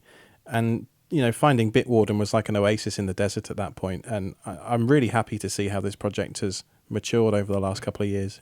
It's great. Now, if you're curious about their types of encryption that they use and whatnot, they have that explained too. I'll have a link to that in the show notes, and also a link to the audit that they went through. So you can give that a read. It's always good to be paranoid about these kinds of things. So we definitely encourage being paranoid when it comes to your password manager. So check out, we've tried to really pack the show notes full of links to help everybody who's doing some research. But really good recommendation. If there's something wrong with it, we're all screwed at this point, because I'm putting our team passwords in there. Uh-oh. Watch out. I do have one question about Bitwarden. Mm-hmm. Does it also support like secure notes and stuff? Mm-hmm. It That are, does. similar to the feature set that LastPass has? Secure notes, secure autofill. Also can do two-factor too if you enable those features. And I did. I turned on two-factor using Authy. It was really straightforward and simple, and took me 2 minutes maybe at most. Using even just my local installation, I didn't have to. It seems when you install it locally, it has identified you as like a paid pro user, because my stuff in my menu says pro user stuff. Interesting. Or maybe because I'm using the free implementation. Right. But either way, really nice, smooth two-factor process. I'm like, okay, well, that's just great. Like LastPass is kind of clunky. You got to go through some process. I've never seen you complain about that. Yeah, Is exactly. anyone familiar with any hardware sticks that you can use with this? Is it compatible? I imagine it is. It would be a fairly standard feature, but anyone have any experience with that? I believe it works with the YubiKey, and there's a few others that I'm not as familiar with. So that's definitely a route you can go. It can, although I don't really like to recommend it, also do two-factor via email. I think that's a bit of a stinker. And it can also do some recovery code stuff. So there's some nice stuff to dig into there. It seems like the project has some really good plans down the road for that area as well. But I know it's a bit of a compromise, but the thing that I really appreciate about Authy is cross-platform, and I can move between devices and not lose my two-factor tokens. Right. And so it's just that bit of compromise between something that isn't absolutely as secure as like an RSA token, or you know what I mean. Yeah. Or something that, but it isn't something that is just as dumb as like SMS text or email. It's like, And of course, I mean, if you're not, if something's not too unworkable, you're not going to use it, and that's not getting you any security wins. Right. So the nice thing about Authy is it lets you have all of your two-factor services in one spot, and it synchronizes them across your devices. It's like if you lose a phone or you switch devices and you forget to back up your two-factor stuff, you're not SOL. And so the fact that it works with that, works with my workflow. I'm not necessarily recommending it for everybody, but it is really nice. Now we have some feedback to get to. We don't do that too often in the show, but we just had some great notes on the subreddit from our Wayland episode. We spent the weekend with Wayland and got some good feedback. He says, you guys talked about Tilix. This is the Poot.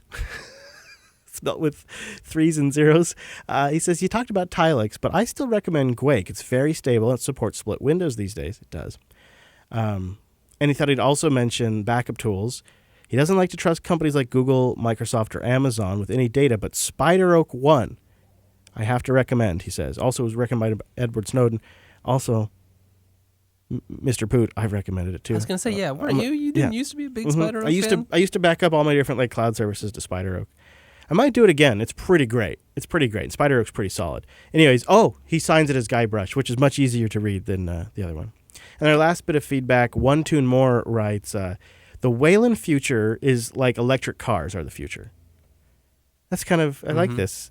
For a very long time, they were good in theory. But recently, they've been good for some uses. Now they're starting to be good for the masses. I think we said something similar in the show. He writes, what Wayland being smooth really means that Mutter has become really smooth. Since that's GNOME Shell's compositor, Mutter has to implement everything which Xorg used to do. So when you guys are talking about Wayland being smooth, you're really talking about GNOME Shell being smooth, which is a fair point, and it's something they're working on. He writes, I'm predicting Mir is going to be a huge deal in a few years. They are working with projects on standardizing protocols, for example, adopting a layer shell protocol from WL Roots, and permitting shells built with Mir to add protocols as extensions. Going forward, I predict new compositors and desktops will choose Mir or WL Roots to build on, depending on whether they want to write a plugin for a pre-built display server like Mir, or control their own window management rules and behavior like WL Roots. Mir is going to be a big part of a lot of projects' futures, he says. I think that's spot on. For a lot of projects that have to implement... right, you need some helper framework because there's a lot to implement now. Today I saw news about the next release of XFCE, which is expected in a year, and they're already saying no GTK, no Wayland. No GTK4, I should say, and no Wayland. Sorry. Yeah, I mean, it's not too surprising. Also, interesting technical detail about Flameshot. That was our screenshot tool that we recommended that we all really like. It doesn't actually use the Wayland protocol. It works with KDE and GNOME Shell using dbus for communication, which... Yeah, and they are clear about that. If you go look at the Flameshot docs, it's basically like, well, these two big guys gave us hooks. We're going to use them because it makes our stuff work. That's what that means, is that's your limitation. Yeah. So he says it'll be quite a while before we see the dust settle on all this Wayland stuff. Hey, it's an active project, right? Yeah, if you didn't catch our episode, we spent the weekend with Wayland last weekend. I actually am still using it on my laptop. I over the weekend very proudly played some No Man's Sky using Proton on Wayland using an eGPU with a Bluetooth headphones and a Bluetooth mouse. I think you have to be clear at this point. You did that on Linux. Yeah, I did. And the only downside is my Bose headphones, they convert to phone mode when you use voice, and so I sounded like I was on a telephone call from 1920, but that wasn't Linux's fault. Yeah, no. And you Chris probably did a sounded whole pretty bit good. where he was 1938 World's Fair, Chris. It was very funny. Yeah, it was great. It really was great. Yeah, but that was the only downside. I mean, we played No Man's Sky for a long time, and I didn't have a single issue. I mean, this is one eGPU cable into my laptop, which only has Intel graphics, on Wayland playing a Windows game, okay? Using a Bluetooth mouse without leg, with Bluetooth headphones where the sound is matched up with the gunfire. That's crazy. I can't even with that. I mean, if that isn't... We played for almost 3 hours or so. Flawlessly. I played flawlessly. And you were playing on top of Wayland and never crashed, but I think Drew had a different setup. Yeah. and had crashed a couple of times. So He I has wonder a- what the difference there was. He has a slightly nicer AMD card than I have, and he seems to have all of the issues. He has a lot of problems. I wonder if it's just a support thing there on the AMD Maybe. card then. I kind of cheaped out. I got like a mid-range card since I figured it's in an eGPU, right? So why go like top of the line? And it's just been super solid. The only downside is there's this AMD reset bug. So when the machine goes to sleep or anything like that, to get the eGPU working again, I have to completely power down, physically power off the eGPU, and then power everything back up before my eGPU works again. It's kind of obnoxious, but it's so worth it to play Seems No Man's totally Sky. worth it, So right? worth it. It's And just like the old days have passed through that. You used to have to do that with every single video card, never mind just a few specific ones. and there's some ways you can fix it depending on the type of ROM that's on your card and all that. Sell it and buy the right card. That's the answer. Oh yeah, there is a specific card where I won't even have to mess with it.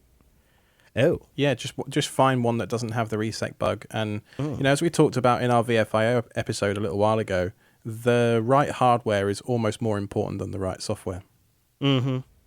really is truly remarkable that whole stack's working though. And it's using X-Wayland in there to play the game and Right. all of that. It's just mind blowing. I want to share a pick before we go. USB Top. It's like the Top utility we all know and love, but it shows an estimated instantaneous bandwidth on your USB buses and devices. So you can see who's hogging up all them USB bandwidths. How neat is this? That is neat. I gave it a little compile before the show. It seemed like maybe it's packaged in some repositories, but Yeah. it wasn't available to me that way. No. It was easy to compile, and it does exactly what it says. You just do- sort of check, and you run it up, and then it shows you, all your different buses and devices on them, and then if there's any activity. You do have to do a bit of legwork. You do. And you have to mod probe USB mon, like all that kind of stuff. You had to do all that, I imagine. Indeed. Yeah, but once you get it going, you don't even need to run it as root necessarily. As long as you're on like a more modern Linux, you can just run USB top, boom, there's all your bandwidth hogs. It's pretty fun. So we'll put a link to that in the show notes. Good luck, because, yeah, it's, 6 months ago it was active, but I think the core code's about 6 years old. So good luck, travel safely, but we believe in you. We'll have a link in the show notes for that as well. USB top, how about that? And I We think get it's really cool too for those little single board computers where everything's on one bus. So if you are building a NAS with a single board computer, you can actually kind of measure that throughput and know, if you're getting enough throughput or if that's your bottleneck. I think it's perfect. This is amazing. Isn't that neat?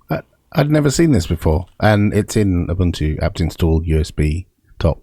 Jeez, come on, Westpain. What are you running over there? Aren't you running Ubuntu? Yeah, You didn't dude. have to build it. You just did it. You're so funny. I didn't check because I'm on. The search doesn't find it. But maybe I typed the wrong thing. Maybe Popey knows how to Ubuntu better, though. I'm sure he does. It's possible. I hope so. It's awesome. Well, it's good to have you back, Popey. And you didn't get a sunburn, did you? Nope, not at all. Didn't go outside. You didn't go outside. I know that's It's false. too damn hot outside. I'm not going outside. You can't help it. I got a sunburn walking from the hotel across a parking lot to a Mexican restaurant in Texas last time. Just the 10 minutes back and forth, I got a sunburn. I'm blessed with slightly darker skin than you, though, Chris. So I don't tend to get burned. You're blessed in many ways, Popey, but that's for Aw. another show. Anyways, go check out Ubuntu Podcast and User Air. 2 great shows. And while you're at it, if you're on Telegram, go get Telecast with Popey. Recently co-starring the one, the only Martin Wimpress from America's Friendliest Airport. Go check that out. It's great. Popey, thank you for joining us. Thank you. Everybody out there, thank you for joining us. I am so elated to announce the self-hosted podcast. Again, don't forget our meetup, meetup.com/Jupiter Broadcasting. If you're in the Lexington area, come join us. And then check out selfhosted.show/subscribe for the RSS feed. I should be live from Raleigh next Tuesday, so come see if I can pull that one off. We'll see you back here next Tuesday!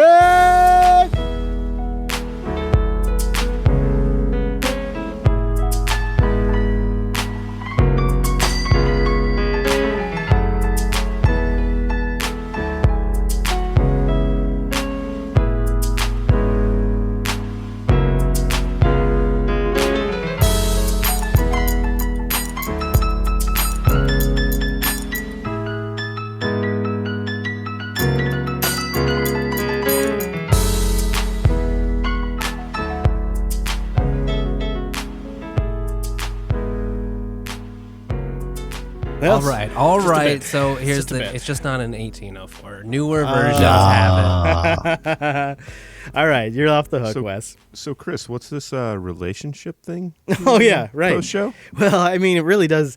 I don't know. Like, okay, for example, I'm about to get on an airplane and fly down to Raleigh. And then we're going to get in a car and drive for 7 hours to go do something. Like, a new show is very much like kind of like a polyamorous relationship where you've already got a couple of wives and now you've got to work a new wife into the or husband into the mix. Well, you got to be fair, but you still have to, sort of prioritize. Right. There's a lot of things to Well, juggle. it's true because then I sit here and I think to myself, am I spending enough time with Linux Unplugged? And now I've got Yeah, this don't leave us over here. this new show I'm doing. Like it's a lot of pressure We're a and very jealous show. and the truth be told, like I know that a new show needs a little bit extra of attention, and it's just a lot to take on. And I've got to be there when I'm sick. I've got to be there when I'm healthy. I've got to be there in tough and bad and hard and good times. Like it is a different form of a relationship, but Yeah, some weeks you won't have content, you won't know what to do, but you'll have to struggle through. and you stick with it. You stick with it, and it sounds silly, but it's so many ways. There's a lot of analogies, and so when I'm like really getting committed to something, I freak out a little bit. I freak out, just not that I have commitment issues. Obviously, I'm married, but I just kind of like I actualize the amount of commitment I am making because this thing could go on for a decade, right? Can I pull out at this point? Is that? I know, am I freaking you out? Am I freaking out? Don't do it. A little bit. We're all in now, buddy. We're all in. I've already bought my tickets, and I'm headed your way. Get my bed ready. They just I'm force getting you on to a plane do to the show. London tonight. Bye. All right, we can stop there. I'll stop. When we get this exported, though, I wouldn't mind doing a little more about why we decided to do self-host and how it all came about, and then we'll release that as an extra. So everybody work on getting your files over to Joe. What episode is this? 316. 316. And then we can do a little bit more if y'all like. But that'll be the actual show. We're going out to put there. this baby up on the horse, right? Yeah, put it up on the horse. All right. So it looks like the road at the end of my road is closed because there's just been a non-stop traffic jam outside my house for the entire episode. That's Wow. gonna mess Normally with it's your nice commute. and quiet. Now your Are you commute's sure that gonna. ambulance wasn't at your house and somebody wrecked into a pole? My commute is That look all good? approximately 6 paces from my bed to my chair. Your commute's screwed now, That does man. look good. My wife's commute, on the other hand, well, she's going to have problems, but I'm fine. That was the other sound clip. I knew there was a third. Remember, I was saying there's a third. I just remember. Yeah. You gonna just work it in now? Yeah. I get. Well, no, it's for this thing that we're about to do. Brent, how do you feel about hosting a little impromptu? We won't call it. We'll call it Drinks on the House. It's not Brunch with Brent. It's Drinks on the House. And like it. yeah, How's my audio? I guess would You're be good. my first question. You're Yeah, good. You're good, When yeah. I was having problems there halfway. So. how hard would it be for you to rig up? No, I don't think so. I think I just want to turn around and publish this. So I think we won't. We won't worry about the. I'm not Hello, recording Chris. again yet. Hello. How are you? Good. Sick? And I Healthy? Good? I avoided con crud entirely. Glad to hear it. Well done. So, Chris, when you get an intersection where there's like two roads that cross, there's like a crossroads, two main, and you're standing on one corner. What do you call not the corner that's diagonally opposite you? I mean, I'd say diagonal. Yeah, I don't know what else I could say. You don't Some have might like say an kitty Ameri- corner. That's it. Kitty corner? some Oh, people kitty say that. corner? Kitty corner. Kitty Yeah. corner. Yeah, I'd never heard that before, and one of the guys in Arizona said it. I was like, "What the fuck? What, Yeah, what, kitty what?" kitty corner's a thing. It is It's definitely. because a thing. if there's a cat on the other side, you just go straight for it. Or at least that's what I do. You know the one There's that a screwed me kitty up on this the week, corner. Opie, You want what? is Fortnite. Fortnite is different here. They don't know what you mean when you say Fortnite. Oh, a proper fortnight. It's a yeah, game, as in right? like every 2 weeks. Yeah, it's I said I want Yeah. to set up a fortnightly meeting, and they went, "What do you mean?" Ah, Yeah, just knew not in when that common was. parlance. Many people Alex, won't you're And know. they too said, "Do you mean sophisticated. bi-weekly?" And I said, "No, because I don't want to do it twice a week. I mean every other week." It's getting. It's just the whole thing. All right. So, The Americans think they speak English, but really, I'll tell you what. In Hey, Arizona, whoa. having an English accent is really works quite well in Arizona. They, Yeah. they don't Yeah, get man. many English people over there. No, I bet. No, they don't. Well, it helps, I Popey, that your English accent is beautiful to listen to. Oh, stop it. radio voice, this one, isn't it? It's a fucking radio voice. Popies. It's amazing. I mean, seriously, like when I was in London, when you dragged me there a couple of years ago, I heard Kicking enough and English. screaming. Yeah, well, it was kind of fun, but I've heard English accents that I never want to hear again. Yours is not one of those. Oh, stop it. We're kind Were of they weak from on the Essex, titles. Yeah, perchance. focus. We're people. weak We on need titles. to- We're weak on titles. Full panic mode. We are weak on titles. Look at this. You know, Need your if- suggestions, If you want to please. hear English accents you never want to hear again, watch a show on YouTube called The Only Way Is Essex. That'll Oh make God, you I don't want. I know. I've Why? watched it. It's awful. It's like Jersey Shore, but worse. Oh no. Is that possible? There's nothing worse than Yes. We went out in the evening one night and went to a bar called Hop Station, which was great. Loads of different beers. Oh. And I had a burger there that I've never had before, and I'm definitely having again. And it was a Nextcloud PB&J burger. Yes. It had a- sounds No, that's ridiculous. good. I've had It it was- was so good, dude. Amazing. A Amazing. peanut butter and Does it jelly go with burger. beef? Was the beef on No, it? it's just a normal burger, but in the top bun they've spread peanut butter and there's like a chili jelly Oh, that sounds good. spread on top I of love that. That's really and you put it good. together. It's amazing. I once had a doesn't sound peanut like it butter and should jelly work. taco with bacon in the middle. And that Whoa. was pretty good. It is glorious. Wow. Oh my gosh. Good one, guys. You had me at bacon. PB&J action show coming up. I No, just put so my peanut butter on top of my banana, and I just skip all of the stuff and just. Oh yeah. So- PB and banana is good. oh yeah, that's here. There could be an entire show about how you mix peanut butter, jelly, and fruit, and you will get all kinds of sandwiches. I'm Or so hungry now. Can we do an extras episode on this, Chris? Has everybody got their flax Yeah. over to Joe? Yep. Now, Yes. we need a title. Self-hosted passwords is okay. Not great. I mean, Self-hosted secrets, bro. I like self-hosted secrets. Self-hosted. Go boat, jbtitles.com. Come on now. Express yourself. Y'all gotta go boat right now. I mean, the Wait site's a not minute, loading for me. If we did secrets self-hosted, that would be SSH, huh? Oh my God, that's perfect. Secrets, comma. Do, do, do, do, do, do, do, do. But Chris, I can't load jbtitles.com. Perhaps it is overloaded. The bot is not very strong. It is a weak I've bot. just put the of weak IP mind. address into. Have you tried the- 104? Yeah, there is a redirect, so make sure 128.128.9. that's- Yeah, it works here. The redirect might just be getting slow. Self-hosted secrets is crawling to the top right now. Weren't we going to transfer that? I wonder if that ever happened. Man, domain names, dude. Who's They're got just time the for 'em? worst. No one does. Nobody. Just use Because IP they addresses. take like ages and ages. Also, the human mind is actually good at memorizing numbers, so let's just use what we got. Excuse No. me, that wasn't me. That was Wes. I thought it was Joe. I thought he sort of Yeah, snuck it was in. Joe. He connected and burped and left. That's for sure. Should never have given him those credentials. So, self-hosted secrets now rocking to the top. I think we have our winner, ladies and gentlemen.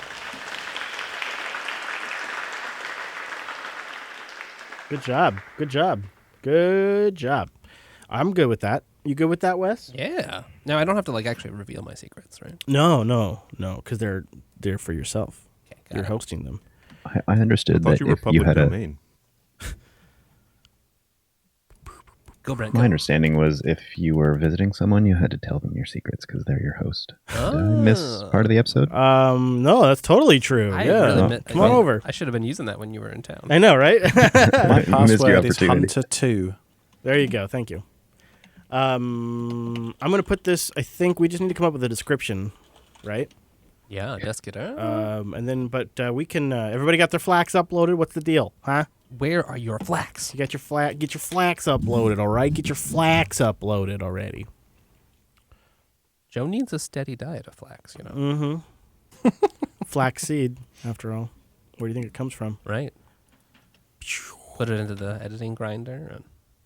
And I bet you Brent eats flaxseed. Sure he does. Sure he does. What? But you got to guess one more. What would I eat it with? Peanut butter and jelly. No jelly. Nice. I like your style. I'll try that when I get home. Nah.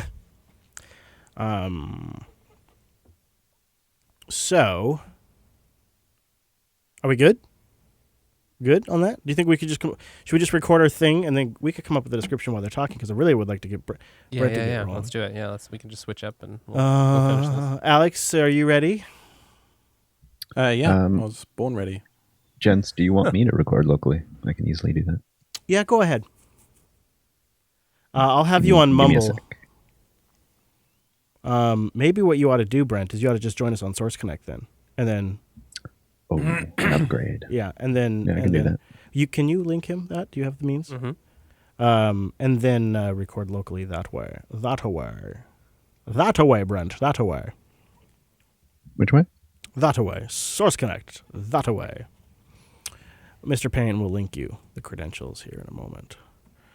I have a picture of you holding up a sign that says "That way."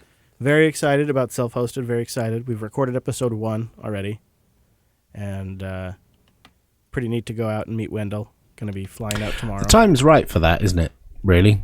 It's yeah. And it's not like we're going to go anti-cloud, like because we're pragmatists. There's great cloud services too. So I think it's hopefully will be a reasonable, rational voice in that conversation. We'll see. This took away my cloud. Oh, no more cloud for you, Wes. Aww. Well, I think this also. I am a pragmatist. With If, self-hosted, it brings in another level, kind of like we had, like you previously had in LAS, where there's this level of project and build it yourself and do it yourself. Yeah, definitely more projects in there. And there's so many good. Like I think that was what really got me. Like that was where I just like, okay, we got to do this. Is just surprisingly how good the tools are. Like these open source projects really have come a long way. Save it for the thing, Chris. You're right. Oh yeah, you're right. Sorry. Hold your horses, gentlemen. Jeez. Just gotta get Brent in that Source Connect. Just give me a sec because I know my computer's going to run a little hot. So No some worries. audio, No worries. audio, I'm gonna see if I can't find isolating you an here. introduction while you do that. All right, you're so kind. Ladies and gentlemen. No, not like that. What would be so? This is gonna be called Drinks on Us. Let's see here. What atmosphere? Let's see. Maybe some atmosphere. Yeah. Yeah, we're at the bar. Oh, Brent's got here now. Great. Hey, Brent. Brent's here. We're at That's definitely not what we want. Busy bar ambience. It's funny how we all strive to make our rooms as sonically good as possible, and then you just slap a coffee shop over it. Here we go. How about this? Yeah, we've saved you a cider, Brent. My goodness. I think this is the way to go. Right? This is pretty amazing, right? That's pretty good, right? I think that's it. I love I that. feel like I'm at home. All right, we're going with that because I just feel love like it. I should be in Munich drinking a pint of or a liter of German beer. You should be. It's also 32 megs, and my download speed from Freesound is pretty bad, 260. Holy crap! So I downloaded Elementary OS for Hadia because she's running Elementary OS now, and the ISO that I downloaded from Elementary OS came down at 38 megabytes a second. That's great. The hell are they hosting those things? 38, not megabits. Just boom, sucking it down. They're on a CDN now. Holy crap! Yeah, they're on a CDN. Holy crap! I mean, They think they switched over to Fastly a couple of months ago. it might have taken less than 30 seconds to download the entire ISO. I don't That's know what you exactly. I mean, Not surprised. wow! It down. I mean, talk about a nice experience.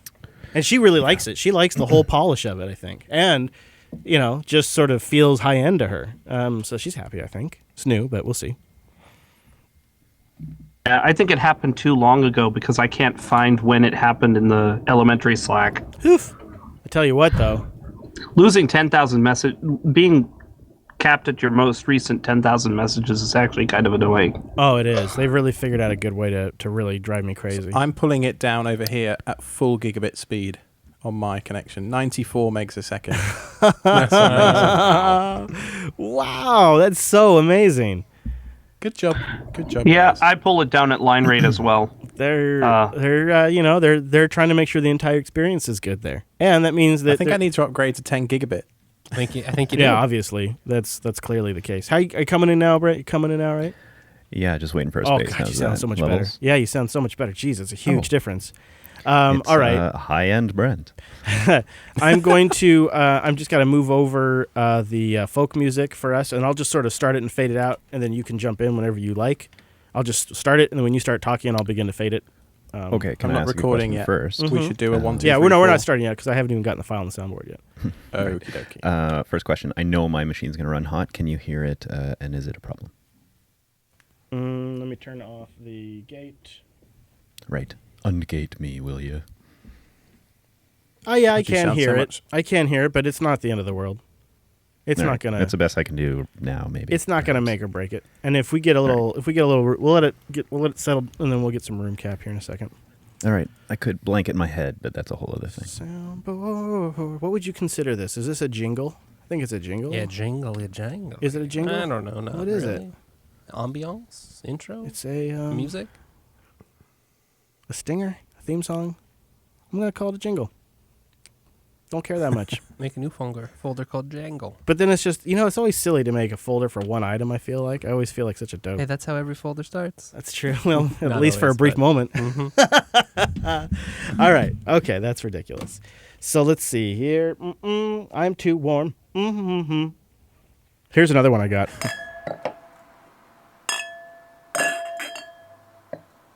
Is this like sloppy cheers? Yeah, that wasn't as good, was it? We want the actual real deal. So I'll go get that. I think we just lost Brent. Oh, jeez. Well, that should be fine. We shouldn't have given him that much cider. That's what happens. Oh, I can't wait that it's. Oh, I'm so excited! It's almost the end of the day, and my there wife's he is. my wife's been making these killer dinners. Oh yeah, what she got? The Instant Pot has just been like a sort. Brent and the Instant Pot; those two things have inspired Hadia to make some killer food. It's been really good. She's been sending me a few photos. I know. was, It's adorable. Gosh, she's so doing some proud. good stuff. She's proud, Mhm. and she should be because they've been really, kind of experimental, but really good. And That to me is the real tipping point, is when you can get excited about food, healthy food that is. And, yes, you're right. And then there's no turning back. It's just so good and worthwhile. That's part of what's so nice. It's nice to be excited about eating. I haven't eaten out since we ate out as a team. Oh no, that's not true. I had really really good Swedish pancakes at the town. We have like a little farmers market on Saturday, and we figured with summer wrapping up, we should go check it out. And so there was they have like a stand there where they make killer flapjacks, and I had those. But that was part of it as an out experience. That's true. So that's allowed. That's true. But we made it a challenge. We did this long drive to go on this hike, and we made it a challenge the entire time not to eat out. And we ended up driving past a couple of very appealing restaurants. And I very much was like, if she wants to break, I'll break. But I won't break She's first. looking at you. Yeah. Whoever says it first. All right, you guys ready to record? Y'all ready for this? Were you Let born? me. ready? Sorry, I'm out of practice. Let me just save my project. Go ahead. You definitely can't cut out that burger place though, man, because that place was freaking. No, I know. We actually, so what we did is we went no joke. We took a different route. I said to Hadia, I'm like, if we go this way, we're going past Skagit Burger. And she's like, you can take a left here and we can bypass it. And we totally did. Smart. All right. Everybody ready to record? Yeah. Okay. We'll do it on, we'll do a 3, 2, 1 record starting now. 3, 2, record. And then y'all say number 4. 1, 2, 3. Hold up. Sorry, guys. No worries. You want me to stop? I'll stop. Yeah. I'll stop. I hit record and got nothing. All right, that's fine. Let me just figure out what the hell's going on. Everybody, I'll look stop. under, right underneath the record button, you should see your interface. So you can select your Well, microphone and DIY output. parts, you missed LUP, but we are setting up right now to just sort of chat a little bit about why we're launching a self-hosted podcast, sort of the reason why we're getting started. We're not going to necessarily talk about why self-host, because that's going to be a podcast episode, but we are going to talk about Alex's presentation and all this kind of the way we started talking when we met and all that kind of things. And Brent's just going to kind of walk us down a path wherever he wants to take it. Brent is our host of Brunch with Brent, which has been featured on the Extras feed right now. And we're doing an adjunct little live thing right now called Drinks on Us. I'm gonna try the music. The Brunch with Brent's pretty solid too, man. If you guys haven't checked that out, you should. The one that definitely go over there and check it out. with Alex that we just published is really good. Well, yeah, the one with Alex, the one with me. I mean, Brent They're coming is just up. a Oh, yeah, the cheese natural one's out. interviewer, Oh. you know. Yeah, go He's learn just about really, cheese. really good. You guys are so nice. All right, Jeez, stand we by. had some you and he amazing- jokes Good night, about Craig Popey. Ferguson. Thanks for coming. Good night, Popey. Bye, Popey. Jeez, I know that you and Brent joked about Craig Ferguson. but Bye, Popey. Seriously. You might give it a few beats before you jump in, but you don't have to wait too long. So because there's All a right, little so turn here. So I like these people talking in the background. So we don't want to step on that. So I'd say let it get going, and then anywhere around here that feels right, and I'll just start fading it out when you start talking. All right, sounds good. So I'm ready to record when you are. Fix the little problem. Okay. So ready to All go. right, let's do a 3, 2, 1 record starting now. 3, 2, 1 record. Boom.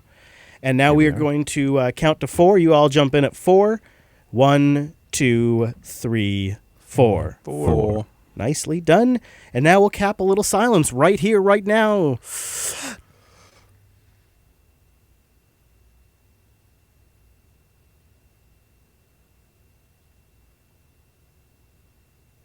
Strike a pose. All right, very good.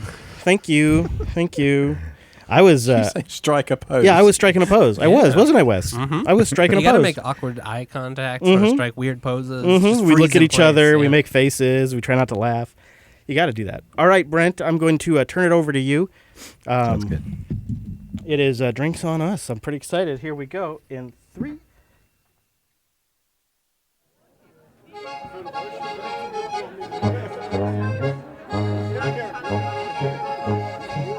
Well, gentlemen, Self-Hosted is out, and you guys are both here with me. We've got a few extra guests. Chris, would you mind doing a round table?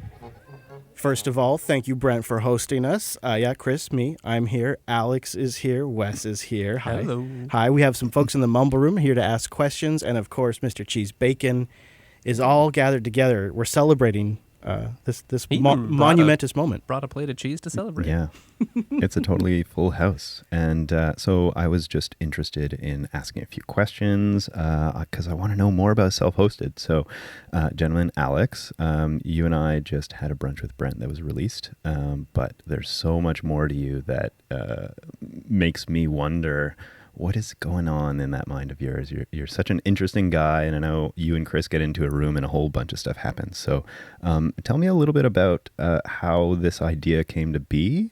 And I know you've been working on it for months and months, but why release now? Why is it coming out now? Why does that feel like the right time? Jeez, I don't know. Like, it just feels like a good time, really. There's a lot of stuff happening in the media with privacy implications of cloud services and stuff like that. And I think it's important at this point to denote what I mean when I say cloud services.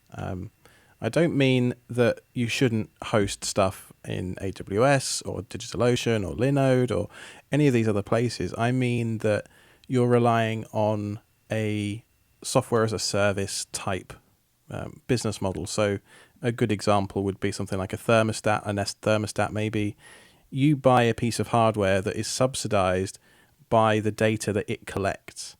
And then that company can turn around and do whatever they want with it. And you know, in the case of Nest, for example, they've just gone back on this if this then that promise that was on the box when I bought the thermostat not even 6 months ago.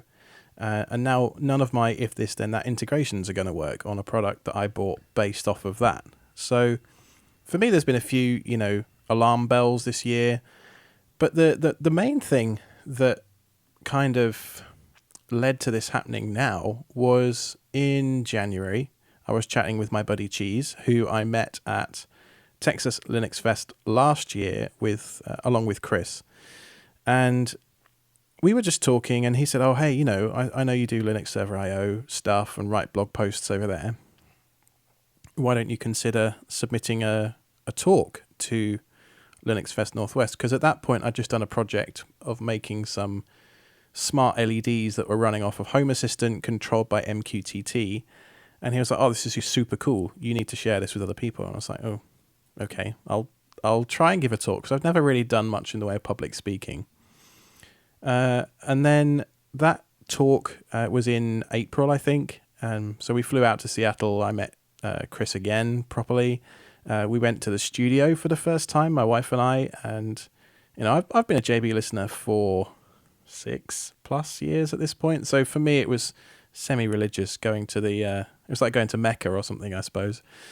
And then, I gave the talk and the room was absolutely packed, and Chris and I just sort of got talking after that, and I came to him with this idea of, well, why don't we make this into a show? And that's kind of how it got started, right, Chris? Yeah, you came with a really, really solid concept and idea. It was impossible for me to say no, basically, because you really had something that was pretty well thought out, and you hit something at just the right time. I had just been really observing an improvement in all of the free software solutions to do these things around the house or around your business network. Small little projects to enterprise grade things that are now accessible to everyday people. It was like this revelation after revelation that I've been going through for the last 9 months. With even recently losing control of one of my smart devices and coming up with a way to regain control using Home Assistant, and just moment after moment of realization. And so when you came with that pretty solid proposal, it felt like it was perfect timing to me. Yeah, and one of the other things that I've been doing for several years is writing a blog series on Linux Server called The Perfect Media Server. And for me, the quest to build the perfect media server has been almost an obsession, an unhealthy one maybe, for 7 or 8 years or so. And there's been a lot of people that have helped me along the way, get the knowledge I needed to make that happen. And I know that when I was starting out, one of the hardest things was cutting through the noise. And, you post on a blog, you post on a forum, and, you have to hope that some knowledgeable person comes along and tells you, let's say you want to do some backups or something like that. You can do some Googling and somebody will tell you use Borg, use Duplicati, use Duplicasi, use rsync, use BitTorrent Sync, As a newer type user who can use Linux, I don't really know enough to figure out how to pick one of those options. And one of the real goals of Self-Hosted as a show is to talk through those experiences, why I selected Duplicati, for example, as my personal backup solution. And hopefully we can then build a dialogue with the community that will allow us to maybe improve our own setups a little bit, but ultimately bring in a whole swathe of new users and just enable more people to go through this amazing journey that I've been on. One thing I really appreciate about any resource is the ability to distill information, because it's easy to go find a sea of information. That's sort of what the internet is very good at. But to take that information and distill it into something that's approachable both for new users, someone like me who has toyed with stuff, but I would say that has been my main challenge, was just the fear of diving in without having that information distilled, but also for users who are more experienced, who can still get something out of what you guys are discussing, because you touch on the whole range from the conversations that we've been sharing over this last week at the JP Sprint. It just feels like you guys have this really nice perspective of both starting out and also being an expert and everything in between, and the openness that comes with being willing to hear the community and take even more information from them as well. So I find you're keeping your ears open while still saying, no, I've tried this. This is the direction you should go. That's where I think this show, for me and for many people, will really go a long way. Well said. I hope so. As part of the Linux server community, we have a very active Discord. I also browse Reddit an awful lot, probably too much, but there you go.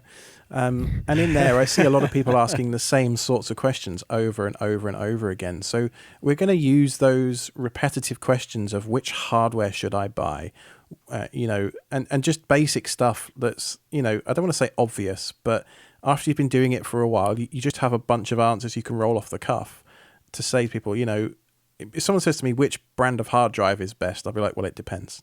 And then you can get into this whole conversation, which could get really complex. But I have reasons why I suggest the things that I do, and I just love to share those with everybody. Now, something else, too, that my eyes have been open to, part of the show will be my journey of learning these things, is I always imagine if you were going to build your own smart devices, it would just be super expensive. But Alex, you made these really cool on-air signs for the crew that are just a few bucks in parts. Oh man, we love them. Oh, good. I'm glad you do. So inside them is just an ESP8266 Node MCU module. And this is actually using all of the same technology that was in that first LED strip post that I wrote back in January or February that formed the Linux Fest Northwest talk. And in there, there's, I've modified it to run off 5 volts. I've modified the circuit to run off 5 volts instead of 12. So that means you can power it from any USB power source. And then because the Node MCU inside supports Wi-Fi, you can connect that up to Home Assistant and use MQTT to send messages around in order to control the color, the brightness, turn it off and on, do all sorts of fun stuff, which, if you were going to buy a product like this off the shelf, it would probably cost you at least $100. And this thing, I think, all told, probably cost me around about 15 to 20 per unit to make. So yeah, it's just for the amount of money that you can spend to buy a commercial product. As a maker type guy, like I love drone racing, so I love building my own drones. I love 3D printing, so I love making my own and designing my own stuff. I love woodworking. I just see Linux as another way of another extension of just creating stuff. So that's it. I hope I can help other people do the same. That's the core spirit of the show right there. Alex, you showed me these in person, these on-air signs. Alex, you showed me these in person, these on-air signs, and you 3D printed them as well. They look really cool. But one thing I was really fascinated by was I was kind of joking, and I said, oh, well, so you can have these turn on, for everybody at the same time when Linux Unplugged comes online, right? And you said, yeah, absolutely. We could totally program that in if you really wanted to. So it sounds like even though these are relatively inexpensive and accessible parts, that they're also really versatile. Can you talk a little bit more about that? And because that seems to me like, as far as the show goes, that's sort of the spirit as well, is really versatile solutions. Well, the beauty of putting together your own solution is you can choose the bits that you like and the bits that you don't. Whereas if you're buying an off-the-shelf product, someone else has already made those decisions for you. And so one of the things that I really love genuinely about making stuff is making those decisions. Sometimes I'll get it wrong, and that's fine. But I made that decision. It's my fault. It's not some person in Silicon Valley who I'm never going to meet making that decision for me. Well, one of the advantages as well is you can plan the decisions and when they shift, right? You were just talking about, a product you purchased that lasted 6 months before someone else made the decision to change its functions. But at least you can plan some succession in a way and not lose functionality when you most need it, right? Longevity is an important consideration in any of this, yeah. I think more important than that is the empowerment that it enables other people to feel, because I've learned these skills over the last few years, I am more employable. I feel better in myself. I feel more confident as a human being and more functional in society. And, the fact that it saves me money along the way as well is just a nice added bonus. Alex, you're nailing it. Like in the Brunch with Brent that we just did that you can check out, extras.show, you were talking about how Jupiter Broadcasting and connecting with some of the shows here really made you more employable and more confident. And here you are giving right back to the community again. That must feel really good for you. Yeah, it does. As I said in the interview, there's been a couple of key people who have helped me along the way. One of whom told me, I basically asked him, what do you want in payment for helping me out so much? And he said, nothing. Just pay it forward one day when you've learned the stuff that I'm teaching you. Just pay it forward to other people. So yeah, that's kind of what drives me really. And Chris, you're paying it forward as well. You're kind of bringing in someone who has some experience that's doing some really cool stuff, and mix that with, your experience. And also, I know there's been lots of discussions. Wes, you're here too, and I'm sure you might make it onto the show. Chris, how does it feel to just have this great crew surrounding the show and making it really possible. A little unbelievable, just because Alex is he's a great kid, really, for the network, because his day job is really in the middle of this stuff. He lives in the world of people that have on-premises solutions and have multi-cloud solutions and have a lot of things they have to consider. And he works for a really relevant company in the field, Red Hat. He just hasn't really done a podcast before. And, well, we have a whole pipeline for that. And we have editors. And so it's such a great fit. But more than that, like it seems like when Alex is hanging out here in the studio with us, it feels like we've been hanging out for years. You know, it's so weird to think just a couple of years ago, you're over there in London, you've got no concept of being over here. You may be listening to the shows by then, but fast forward just a little bit, and we've just had so many opportunities to be together in the last couple of years that it just seems like it's been the same old thing for years now. Like we're years into something. And maybe we are. I guess we're a couple of years into knowing each other now. Yeah, we've been texting each other on Telegram a little bit here and there. Like, we've got some stuff in common, you and I. You know, we both drive the same car, for example. Yes, and we both have a habit for drones as well. Right? Yeah. You tend to do the same road trips too, it sounds like. Yeah, we both enjoy a good road trip. That is definitely true. Yeah, absolutely. Yeah, I'm really grateful that it worked out, because it's getting the right host is a tricky thing. And Alex has the enthusiasm for this too. Like, this is what he spends his downtime doing. He's, you know, a lot of times after LUP, if you're here for the live show, you'll hear Alex, he's flipping on the 3D printer and he's working on something else. You just can't fake that, you know? No, I saw him tweet, what is it, yesterday? You tweeted you completely disassembled your ThinkPad. And I'm like, oh, come on, Alex. Come on now. Yeah, my wife has an X240, which has the god-awful single trackpad button combo thing. And it's been on my to-do list for about 2 years, and I finally got to it and thought, right, I'm going to replace the top case on this thing. And it took me an hour. It was just like, you know, getting back on a horse. It reminded me a lot of the MacBooks from the similar era when I used to repair those. It was great. I put on some metal. In fact, no, Cheese recommended me some. Can you remember the name, Cheese? I believe it was Thievery Corporation. That was it. Yeah, some really kind of funky sitar kind of weird. It was great. It was perfect. Now I want to hear it. I want it. They'll have to link me up. So really, Alex, we just over the last couple of years have been looking at ways to work together. You've been joining us more and more on Unplugged, because often you have something to contribute to the conversation. And so in that sense, you've had a chance to sort of get your podcast practice. So that's worked really well. And then we just took our time, and I feel like we've measured twice and we've cut once with this one. Which sometimes we do something random like the Friday stream and we just go with it, and sometimes we're very deliberate. And this is the one where we're very deliberate. The only downside for me to this whole situation, and it's a bit bittersweet, but the Linux server team, like, I've not been able to spend as much time over there for the last few months as I have previously, and I do feel a bit bad about that. But I do see the two projects as being a bit complementary to each other. You know, the Linux server team are looking for people to help contribute, maintain the Docker containers that they write documentation, be a moderator in the Discord, you know, stuff like that. So if that's you, if you have an interest in that kind of thing, I would absolutely love it if you could just join the Linux server Discord, ping me, ping any of the other team members, and, you know, just try and give back a little to the community. That would be superb. I guess we should probably mention the website, selfhosted.show. There's a contact form over there. There's a Twitter account at selfhostedshow. There's a hashtag where you can send us questions at hashtag AskSSH. Help us come up with the S. That's something we actually haven't solved yet, is what that extra S is. Yeah, Elle was in the studio with us as part of the sprint, and she was like, well, because we were going to do the hashtag AskSH, and we were like, it doesn't quite... Doesn't roll right. Roll off the tongue properly, right? So Elle just made it up. So, make it SSH, ask SSH. And we're like, that's it. We need to do that. Now we just have to backronym it.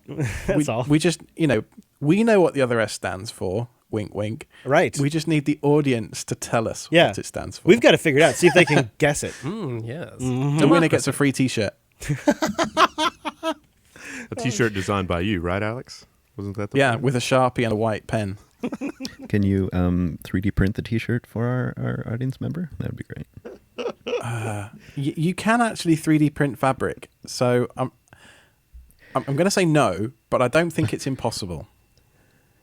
that's such a perfect answer from you, because I feel like you always dig into all these like tinkering projects, and yet you're so just nonchalant about it. You're just like, well, I may have done this thing previously, and I may know all these things. So I think the breadth of your knowledge and curiosity and somehow your fearlessness is such a gift, and I can't wait to hear more about it on Self-Hosted and see what you guys come up with. I know there's a lot of cool stuff coming down through the pipes, and go check it out. Thank you, Brent. Including, we should mention, there's some more Brunch with Brent in the pipeline too. Oh boy. So if you like those conversations, they're gonna be there. It was good. All right, everybody. Thank you, Brent. Wow, thank you. That was fascinating. I want to keep listening, so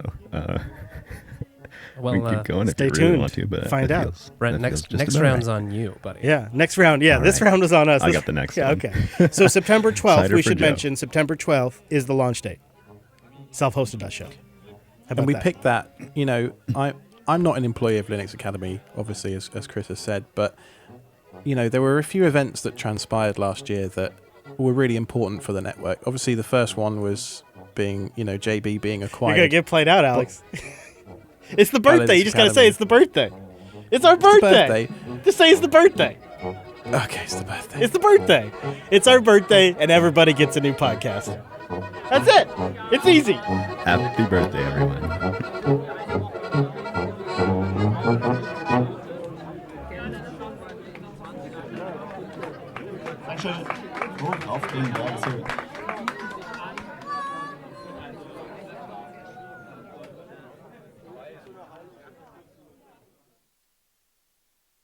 All right, I'll stop. Pew. Thank you. That was great. I didn't want to cut you off, but I did need to cut you off because I didn't want it much more than 20-ish. That's great, though. I think that worked really well, Brent. Thank you very much for doing that impromptu with no planning or preparation. Yeah, it's crazy. I chose to leave home because I know it sounds like a cave there, and I chose to go to my parents' place, which is a short time away, but they have way better internet. They have much more pillows I can stack around me and such. And so it just sort of turned out, I don't know, instincts, they're powerful things. So now I have a mental image of Brent in a pillow fort recording this. I mean, that's what he sounds like right now. So. Yeah, you sound great, Brent. Now, Yeah. What is he Thanks. wearing in this image of yours? Well, it's going to be warm, so not much. What do I title my files and where do I put them? Just title it like behind self-hosted, behind self-hosted Alex. You had a clever title earlier, Chris. Do you remember it? The story behind self-hosted? That's what I thought. No, it was kind of like instead of Brunch with Brent, it was something. Oh, Drinks with on the Us? same Sort of. Drinks on us. Yeah. Yeah, Drinks on Us. Yeah, : Yeah. Although I don't know if we need titles for every extras feed. I don't know. Yeah. Do you want to Yeah, just I dump agree. these flax in the same folder? Yeah. No. Put them in the extras folder, and then we need somebody. If whoever gets there first, make a drinks folder. Why is there no extra folders? Stick it in there. Stick it in there. There might not be one under raw yet. I think there is one in the root. Yeah, but okay, we'll we check can on that. figure Extras it out, is one level up. It's not under raw. Yeah. We which is a should. bit Okay. confusing. I guess we That's- should move it. Whatever's fine because it's not really for Joe. I'll edit it real quick here. Shit So for Joe, extras drinks. maybe I'm gonna ask for Wes to help me edit it, but we'll see. Anyways, Well volunteered. Wes. it is time for us to say goodbye to Mumble and Chat. Thank you very much for joining us, Yeah. Carl and Neil and Minnie. It was nice to see you. Yeah, Goodbye, everyone. sure thing. And do check out the show, selfhosted.show. We'd love to have you listen to episode 1. Also, make sure to come back live next week because we'll need you with Chris on the road. That's for sure. We're going to need all the support we can get. Oh yeah, Chris is going to have his butt in this chair next week. That's Whoop, weird. whoop, whoop, whoop, whoop, whoop. Joe has forbade me to have you on the show because of the crosstalk. I have to prepare you for that. What? Yeah, it's true. Well, because otherwise we'll Okay, well, crosstalk, then. and it makes him very cranky, and that's not good. So it can only be one person. So I'm preparing you for that ahead of time. Well, I'll go and So I sit in should my just not bedroom show up. Now, if we go to the Red Hat and we're both in different booths, that's a different thing, I suppose. Or if you're in a Yeah. different room. then. I'll go and sit in a different room. See, that could work if it sounds good. All right, Mumble Room, thank My you. bedroom. I love you. Kisses. Bye, Mumble. Thank you, Mumble. Bye, Mumble. Thank you for being here. See you again Hey, soon. Chris. Huh? How'd you like that Texas barbecue reminder? Oh yeah. You know, I'm Oh, Carl, stranded you're up such a here. tease. I'm stranded up here. I'm going to hang up Don't now. drool on the Hang it up. microphone. All right. Chat room, thank you for being here. Gosh darn it. You know? What? What? It turns out if you try hard enough, you can. Sure. I stand by that. You just got to know how. Nice. You just got to know how. It's negative in the freedom dimension. All right. Such a sweet dimension. Also. With that, though, oh, that's true. That is true. With that, we are. Oh, that's not the right song. I can't play this song. Oh, what am I doing? I can't play this on the live stream. Shoot, can't do that. Girl, you're such a T. I know. Can't play that either. You can't play. You can't do that. You can't play that on YouTube. Don't. They're gonna take down my whole channel. I can't do that. God. All right. Thanks for being here, everybody. Appreciate you. Have a good rest of your day. Keep an eye out on the live stream for other things, and of course on the all show feeds, where all these extras or special things we're doing every now and then. If you just can't keep track of it all, just subscribe to the all show feeds. We got you. Just go get that. I think Alex and I might jump on the Mumble here after all of this. So if anyone has any extra questions or wants to talk to him about it, Nice. you're welcome to join us. Great. So extended pre-show on the Mumble. If you got questions, they're answering them. I'm going to do the same. I'll join you guys. Boom! Look at that. It's a trio of power. All right, chat room. Trifecta. Now you got something to do. See you guys later. Thank you for being here. Come back. Watch the train wreck that is next. No, it'll be fine. She'll be fine.